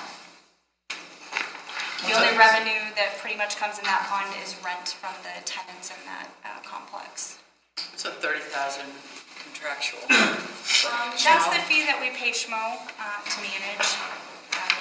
the tenants, the leasing and the actual repair and maintenance of that facility. It looks like that, I mean, the fund's not very big, but it looks like it's dwindling rapidly, going down from 105 to, $57,000. How long can it sustain itself, and what happens when it hits zero? Well, that's been a topic of conversation over the last couple of years. We did a draft study of the property to kind of look at those issues and kind of foresee what repairs and maintenance we're going to need on that facility. And I don't know that there's been a conclusion as to what direction we want to go, but we're doing repairs as we need them, and rents are staying flat. We're not anticipating increasing rent in 2019. So I don't know that I have a good answer for you. Assume there is no change. What happens when the cash balance is zero? So if the cash balance goes to zero, we would have to fund it from general fund. Or increase rents would be another avenue. What was the transfer in that happened in 2016? In 2016, if I remember correctly, that's related to the electrical meters, the gas meters that we had to replace. There was a concern of those meters over there. So that came from general fund? Yes. Yeah, we had some significant repairs back then. Sewer thing too. Yeah, we That's had right. And the sewer too. Meters, backflow issues, sewer. water. Sewer pipe, there was a connection or something. Yeah. So the number is actually artificially higher than because it was being supported to general fund. It's not. In that year it was, yes. We also pulled money from Geneva Village at one point too. A substantial amount of reserves that they had. Historically. So when we put money back into it, the city puts money back into it, it's really money that we've already taken away. Today, it's all the city's money anyway. Sorry? It's all the city's money. Yeah, exactly. And also, I know last year we had a unit that wasn't being rented. Did they finally get all that squared away and back on to rent and everything again? Randy Yes. might be able to. Yeah, I think Randy kind of checked into that at one point. I do know that they were all rented at one point in time. Good. So I don't know today what the status might be. Because a year ago, they were just sitting on vacant units and not renting them, waiting for city council to do something. And Yeah, we gave them direction and they filled them. excellent. Yes. Do we have a wait list on that, I assume? Probably so. Yes, we do. It's well over 100, I'm sure. I'm gonna put my name in. I The just only turned 55 the requirement other is that day, so I'm good. you're 55. There are no income requirements. The only requirement is that you're 55. I want to be neighbors with Jared. Not talking to you, man. I don't think he wants to be with you. Jared laid that one out. He and I would make good neighbors. Next.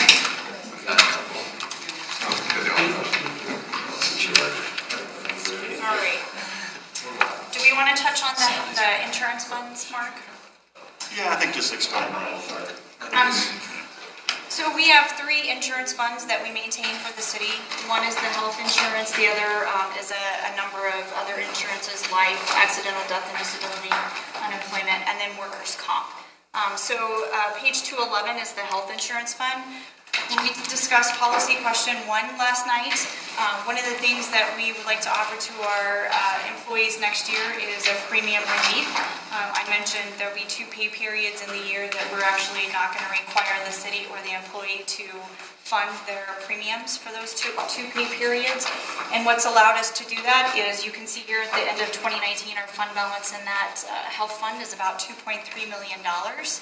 And that's a pretty healthy fund balance for a health insurance fund. So we acknowledge that and we understand that. And so we want to adjust our premiums accordingly so that we can get that reserve balance back down to a reasonable level. You know, we're going to have to maintain some just for anomalies that might come up related to health. We might have 5 excess claims that we have to pay in 1 year, and so we definitely want to make sure that we have enough fund balance to cover that.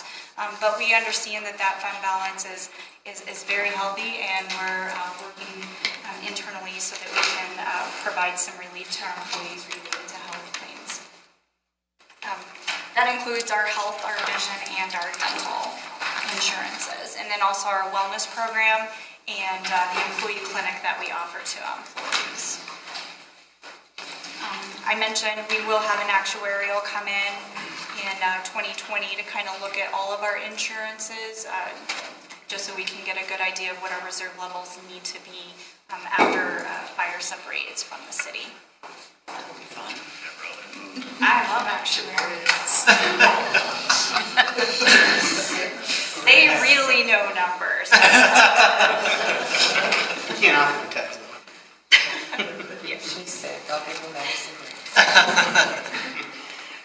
So page 213 is our employee life, accidental, long-term disability, and unemployment funds. Pretty small fund balance. We actually don't have a lot of unemployment claims that come through the city, and so those expenditures are fairly low. The biggest one is life, accidental, death, and disability, because we do have a fire and a police department. Our premiums tend to be a little higher, and so we do think we'll realize some savings in the future as we look at our premiums without the responsibility of funding the fire department. So again, we're going to look at those in about 2 years and readjust and see where we are at that time. I think we anticipate about $90,000 in that fund at the end of the year. And then the last one is workers' comp, page 215. We are self-funded in workers' comp. We talked about that last night. What that means is anytime there's a workers' comp claim, the city actually pays the full cost of that claim. And we look at the claims that have gone through that year, and we actually do an internal allocation for every department, every pay period. So we do have a funding mechanism for the workers' comp fund. And again, we're going to adjust that and revisit that fund after fire does leave the city. I think in the past we've seen, a good portion of the expenses related to workers' comp are derived from the fire department and police department and others as well. So we'll definitely look at that, and we may be able to adjust our premiums on the general fund side based on that information in the future. But we are self-funded. We don't pay a premium to Pinnacle. I think that's the most common workers' comp fund. We have looked at that, and we did make a conscious decision that we were going to go self-funded, and it's actually proved to be a good direction for the city. Workers' comp premiums are very high, and with us being able to manage some of our claims internally, I think the city's done a really great job with workers' comp.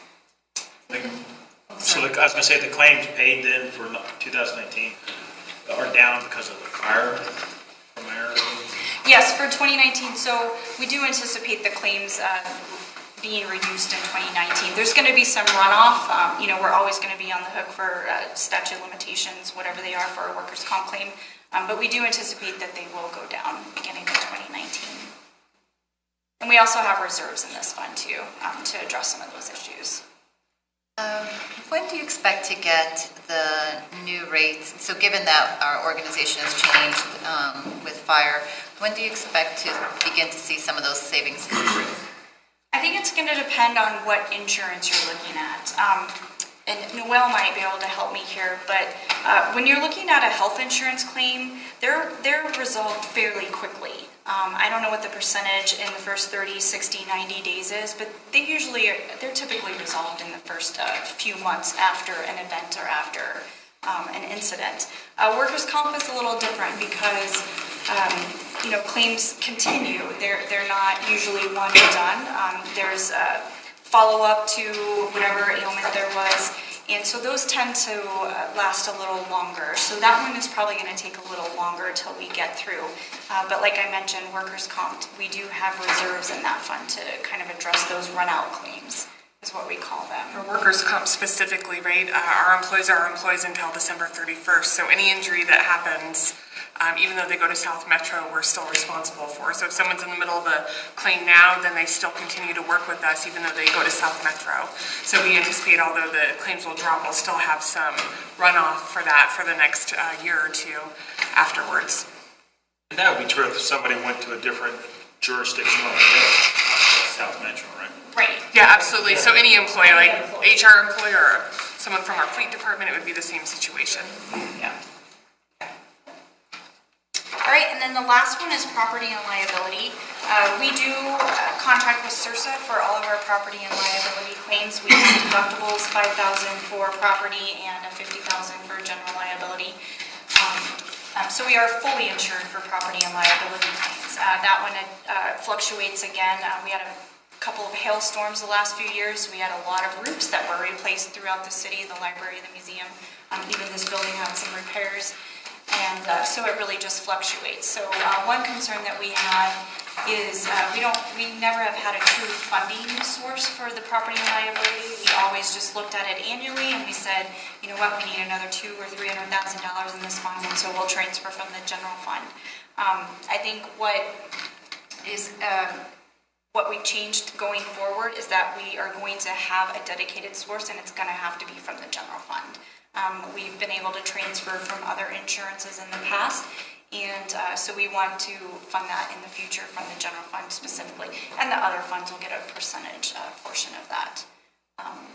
But yeah, for the property and liability fund, we anticipate $252,000 at the end of the year.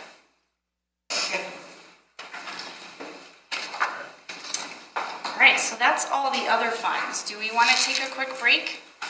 Do you? I kind of do. Staff seconds that motion. Ice cream break. 7 minutes. Yeah, ice cream break. 7 minutes. Ice cream.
So unfunded priorities and future funding options. Is it anywhere in the book? It is. It's page 35. 30. It's a long way back. Oh, yeah, it's in our, okay.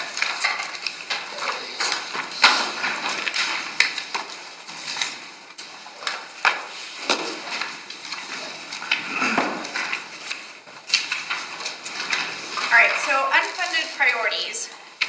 So each year when we meet as a group, the departments, we discuss some of the things, some of the asks that each department has, and we talk about it. And these are some of the things that did not move forward out of those discussions, and so we just wanted council to be aware of some of the asks from the individual departments.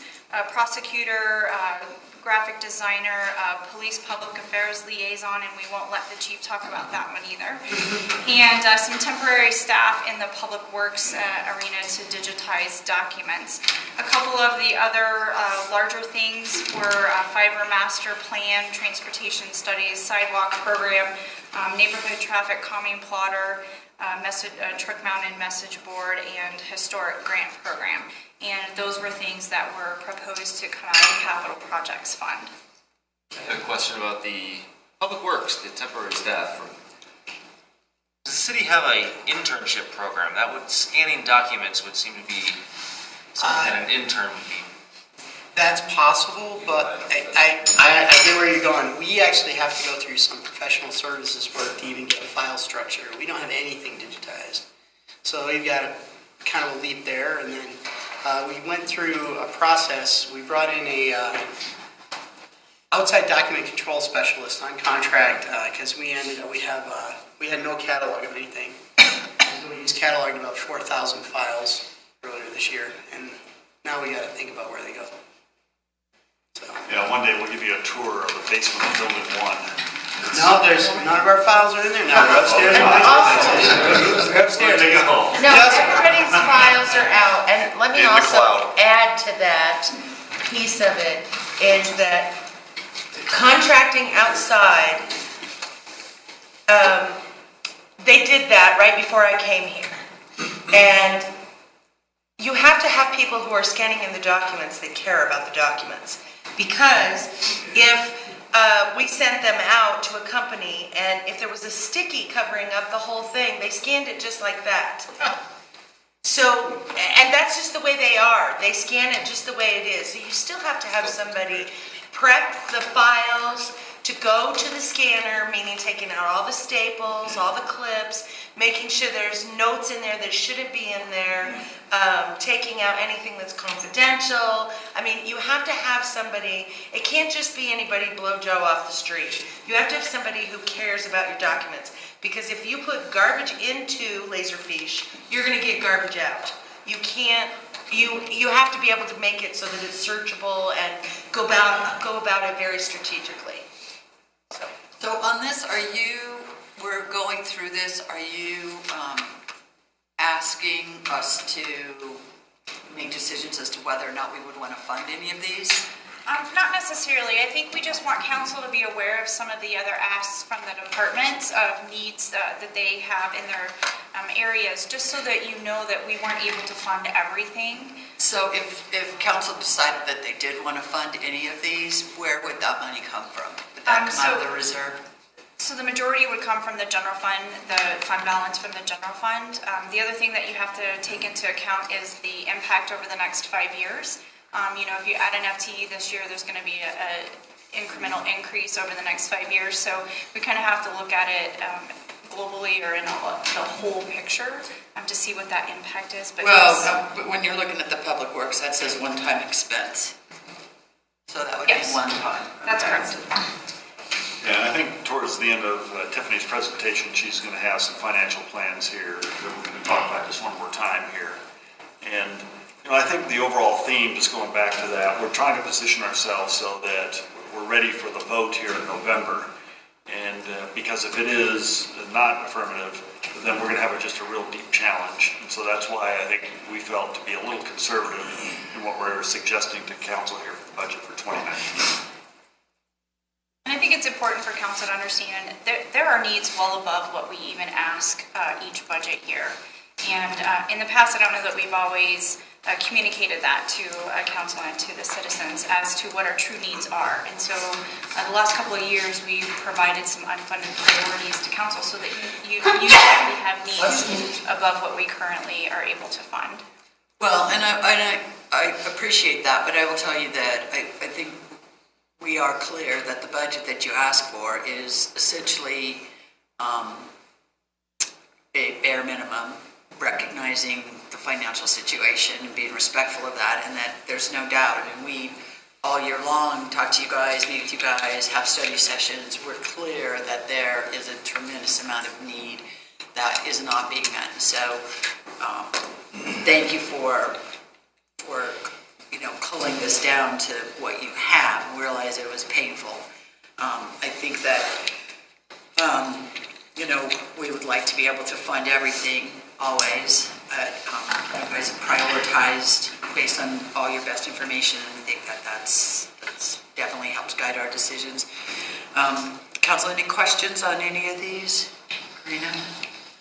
I had asked when Keith presented the traffic calming, et cetera, and you do have here an incremental need for 75,000. The need is there. We said this is not an area we want to underfund. This is what we hear about at every party we go to as well. Let's go down traffic. How can I do something on my street? How can we improve the flow? So this is one that I would have liked to see in the budget. The other things that I referenced is page 15, where we talk about the matrix on importance and quality.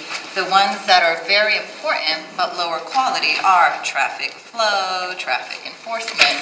So I feel like those, we're going to start, what's the first dollar we're investing? We're investing in that quadrant first. So I would support bringing some of that traffic calming up to and into the budget. Comments? Peggy? Just to comment on needs. In my view, a need is a need. And not an option. Not an option? Not an option. A need is a need. I mean, referring to your use of needs, the way you used it sounded like it wasn't necessarily really a need. And I don't know that you meant it that way, but I wanted to just get it clarified that that's what we're looking at is needs. If we don't do these, we, in a sense, degrade, in my view. It's like you don't get all your vitamins, you're going to live maybe another 20 years, but you're not going to have good health doing it. We don't have the money. Right. We need to do our roads, more than we can. Yeah, but I mean, if this is a question of we only have so much money, which of these do we want to fund, that becomes something that just we can't fund them all. Well, the question is, if you want to fund any, where do you want to take the money from? Do you want to cut it somewhere else, or do you want to dip into reserves? And this is where private base is going to come in. Yeah, I was just going to say, I think in the future, this page will probably be eliminated, and you'll probably see a deeper conversation through the private-based budgeting about the court trial. What's your real emphasis here? How is it tied to your goals? So you'll see that refined in the future. Karina? It's my point of, when we look at the prioritization from this matrix of the importance and the quality, and there are things that are being underfunded that are of high importance, and actually there is a need. The quality is very low. Versus we have made decisions throughout that we are funding other areas that either have a higher quality already or have a lower importance. So I don't know that we've aligned ourselves as well as we could have. Point taken. Comments or questions? So those were more operating requests. And then the next list is just capital projects in general.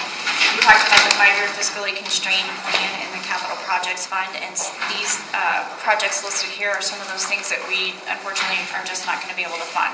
I mentioned Building 2, widening of county line, and vehicle replacement program. I think that's a pretty large one. We decreased that by $400,000 a year. It's pretty significant, $800,000.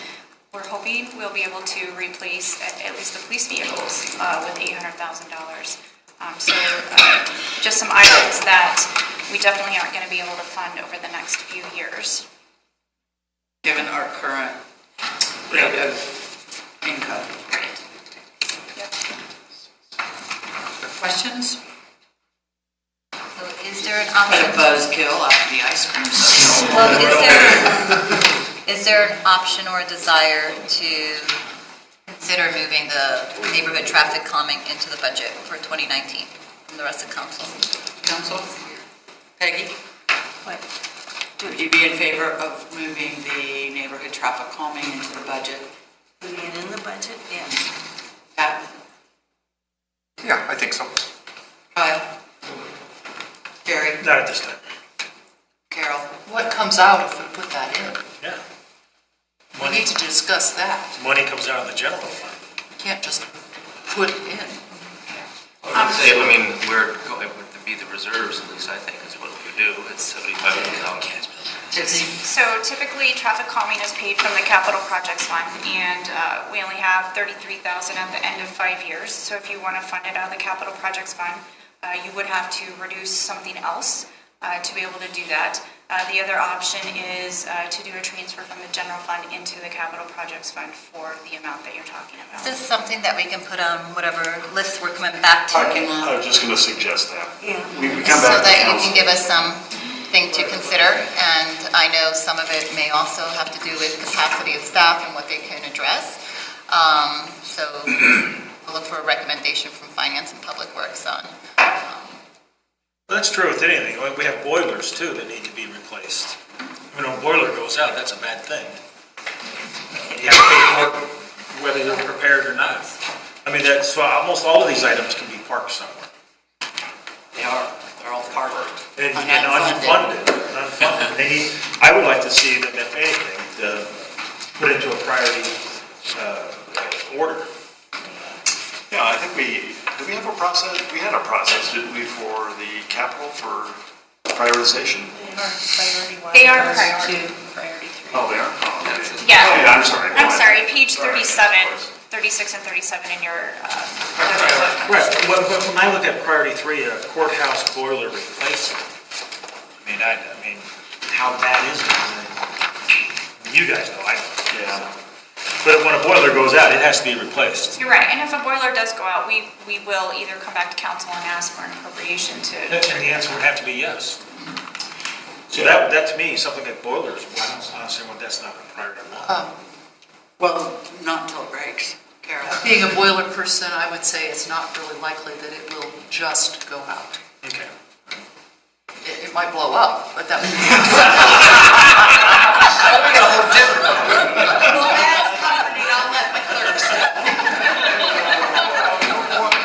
Incentive not to get a ticket. When it goes to priority one. Priority now. Yeah, and the roof would not count. All right, so Courthouse. Not moving miles. If I may just remember, 15 seconds. Tiffany was talking about how we were able in the capital project fund to put $300,000 in annually here for facilities. And the prior 5 year, there was zero, which we knew that was obviously not responsible. 300,000 isn't going to necessarily get you to fix all things, of course, but at least we do have a placeholder in there for, I would say, probably some minor things that we would have to deal with. Now, what I'm hearing is that, confirm this for me, Mayor and Council, but if you have interest in the traffic calming, we can come back on the 25th and show you some options about what that would look like financially. And also what it buys, what does that? Yes, correct. If we're gonna do that, I would ask if we could also then put the Public Works one-time expense, conversion documents to digital up there, to consider that. It's a one-time and it seems to, Pardon me? Don't we have somebody doing that right now? We did, didn't we? Just to bring Oh, that's a different one? yeah. Just to put it on for, just My wife can do it. conversation, and Tiffany, you can look at where that would. Is council okay with that? Okay. Anything else? Everything else? I do have a question about the transportation studies. Does that have anything to do with the transportation plan? So, as we've talked about with plans, transportation plan is your overarching plan and build the model out of that. You're still gonna have to do sub-plans that would include like, an update to the bike and pedestrian plan, transit integration plans, those kind of things. Corridor specific, like we were talking a couple of weeks ago about Ridge Road, that would be the kind of plan that we'd be talking about. So it's not That's not the master plan. Anything else, council? Can I ask one clarifying question on the traffic calming? Is there a specific dollar amount you want per year? He has 75,000 here. Okay. Annually or one I time? don't know, what was this? One time. Annually? Was this annually, what was presented? It's annually. Yeah. And I think there's a staffing component here that I'd like to talk to Keith about, just to make sure that we've got that covered on the operating side. So even though you ramp up the capital, still somebody has to manage that from a personnel perspective. Could we see some options of one-time 75 versus annually 25? I mean, just options that those might look like. Sure. We come up with something. I mean, we know this is going to be ongoing. I mean, back, 15 years ago, the city was funding it at 100 a year. So, I mean, it's an ongoing. I mean, we got a lot of neighborhoods. Yeah. And a lot of fast speeding cars running through them. You got to stop driving that fast. You'll be fine. I have one more. We don't, historic grant program. We directed the Historic Preservation Board to look at how we get our Main Street to be all-inclusive. And an incentive program can help in that vein. So we've kind of given them the charge, but are we giving them the tools to do that? Would this be a tool to help them to accomplish that? Or is there grant funding and other economic development that you feel can adequately support that charge to them? Well, we have worked with HPP to add our grant to their grant to incent their opt-in. So if we've got somebody who's not a part of the district, then they want to make an improvement, then we say, okay, we'll look at an HPP grant, but we can add our grant on top of that if you opt in. So do you feel that we have enough and this isn't necessary at this time, even though we've given them this charge to help us? I'd ask Jocelyn about that. I was thinking to respond. I would say that the partnership we have with economic development and that grant opportunity helps. Maybe is probably the answer. I think there are other items that we need to bring back to you guys at some point, and the comp plan is also part of this conversation. But I believe there are other discouraging factors out there, like the code, if you will, as the main one, as to why. You can't throw money to it and expect it to be fixed. So, hate to always come back to the code, but I think that's also a deterrent. That's something we can fix that in theory doesn't cost. That's also an opportunity for other grants, not grants out of the general fund. I would like to emphasize that if we do add things back in, that we seriously look at what we're going to take out, because just tapping into the piggy bank is, if we knew of an individual who did that, who just kept tapping into their savings, so to speak, to buy more stuff without scrutinizing, that would be really irresponsible, and it kind of feels like we're getting ready to do that. I agree. Yeah, so Tiffany's going to bring back, identify how we can source these, good, bad, or ugly. Yes, absolutely. Okay. Anything else? Unfunded priorities. I'm going to just talk briefly about revenue options. These are some things that we've discussed previously. The lodging tax has been on a vote of the people before. That could potentially be $383,000. A sales tax increase, $8.9 million as our sales tax increases. Adding to that percentage will increase annually. Grocery tax, about $350,000, just an estimate. We've discussed a little bit the street maintenance utility fee. Other municipalities do this to get funding for street maintenance. And then the big one, business and sales use tax licenses. We're one of few probably municipalities that don't charge for a business license, and we've talked about that previously with previous councils. So about $130,000 of additional revenue potentially from that revenue source. I just want to keep all of these on the minds of council as options. And they all go to the ballot.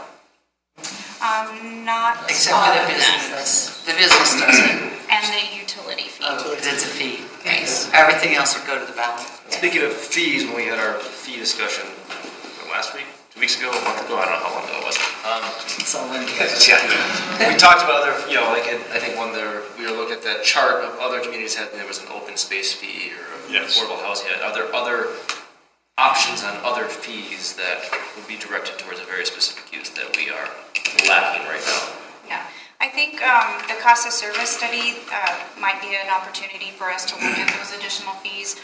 Currently we're looking at community development and engineering, but we can certainly expand on the cost of service studies fees. We want to look at police too, just to make sure that we're charging the correct fees in the police. Also in finance, we have the NSF fee, we have the business license fee, and some others that we potentially could address at that time. Jerry? Where are we with the King Supers, the tax incentive that we had there? Has that expired yet? Did we finally hit that goal? And also, I think Breckenridge, did we have somewhere? They paid back. So Breckenridge is done, so King Supers is the question. King Supers is still out there. The cap is $500,000.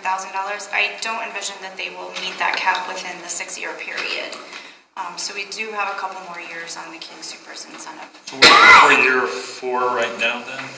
I think 3, if I remember correctly. I think it's 3. So I think we have 3 more years on that one. But Breckenridge has been fulfilled. And when you look at your forecasting, you're adding in King Supers? Yeah, we've taken that out of the expenditure side for the future years. Okay, cool. Thanks. Mayor, sorry. I had a question on one of these. Remind me how the utility fee works again? Keith can address that one.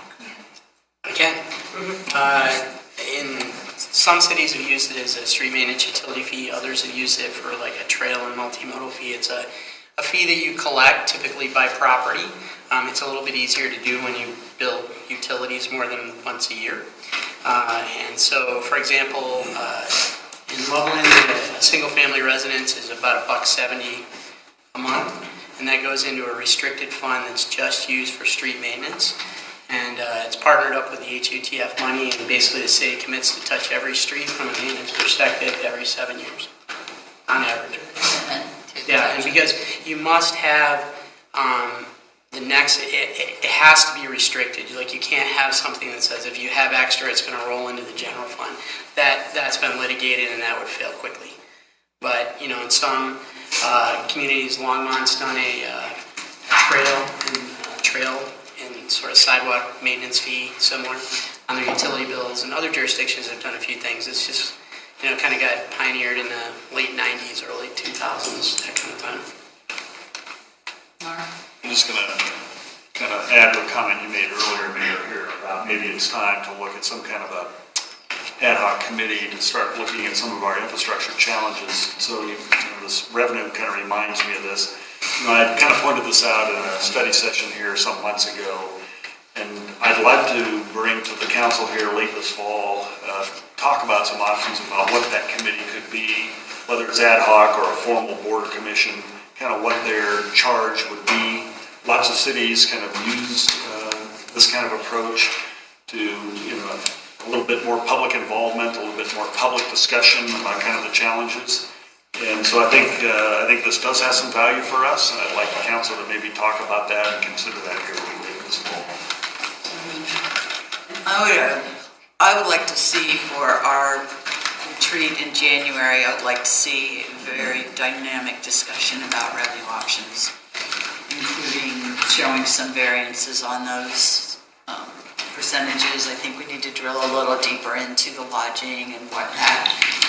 Because I know with lodging taxes, part of it is you need to dedicate some of that so that there's acceptance from the hotel community, and it all ends up okay in the end. But I think we need to spend some serious time talking about these and evaluating and analyzing, because it's clear, we've talked about the flat retail sales. Pat and I were just talking about a developer that's looking at doing some redevelopment in the community, and he said, retail won't work there, I'm not going near it, I'm not putting any retail. So that's just not what you want to hear. But if it's not going to work, it's just not going to work. It doesn't matter, you build it and they don't shop there, we're still getting no sales tax. So we have to start looking at things. So I would suggest, are you keeping a little list?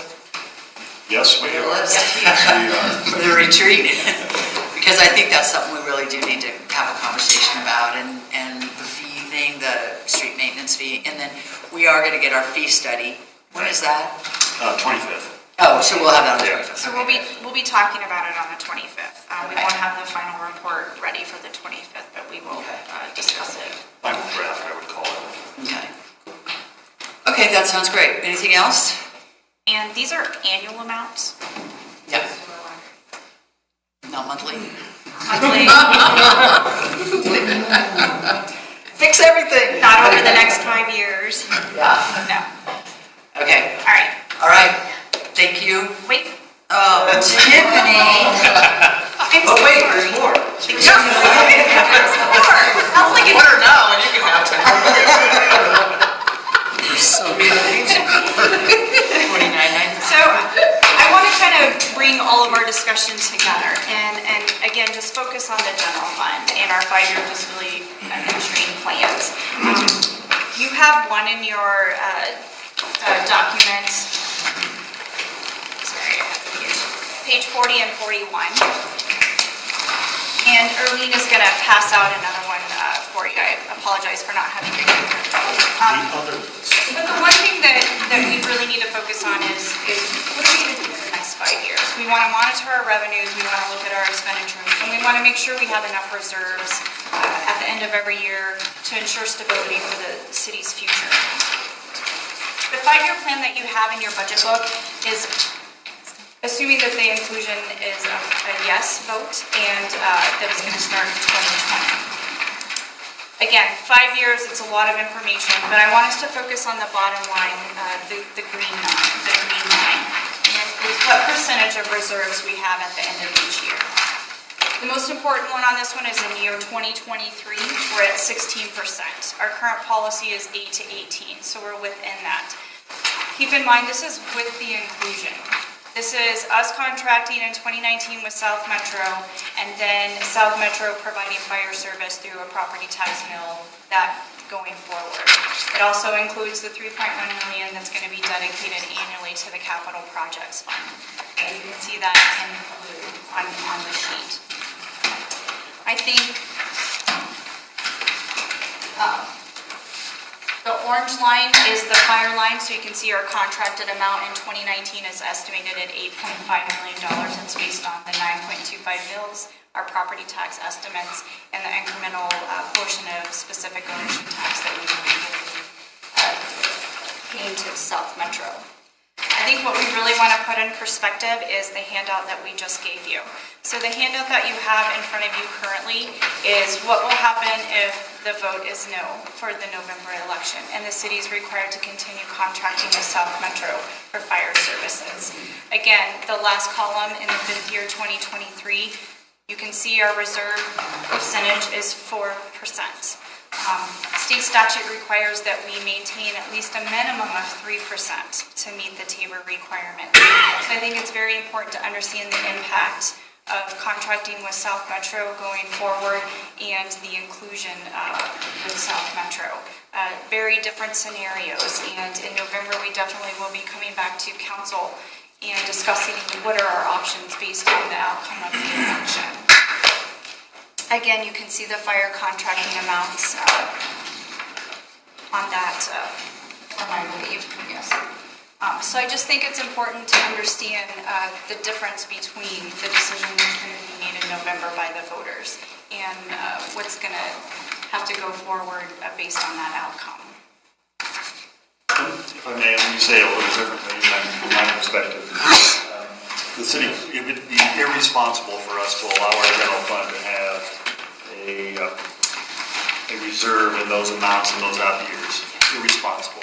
So we will have to have a discussion, quite honestly, next year and identify the potential for service and program cuts so that we can put them in place starting in probably 2020 in order for us to kind of manage a respectable reserve over time. So this is a chart that shows you financially what that looks like, but just from a practical standpoint, we have to be ready for something at the end of 2020. Buzzkill. Sorry. Or ice cream. Ice cream's not going to do it. My Santa Fe project sounds better all the time. Let it go to gravel. Are you gonna be running on that? Welcome to the Jerry Valdez intersection. Valdez with an S.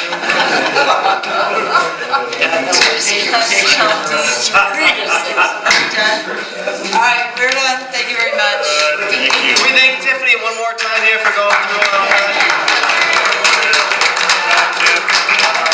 Taking the driver's seat and keeping Chief locked up in the trunk. Chief,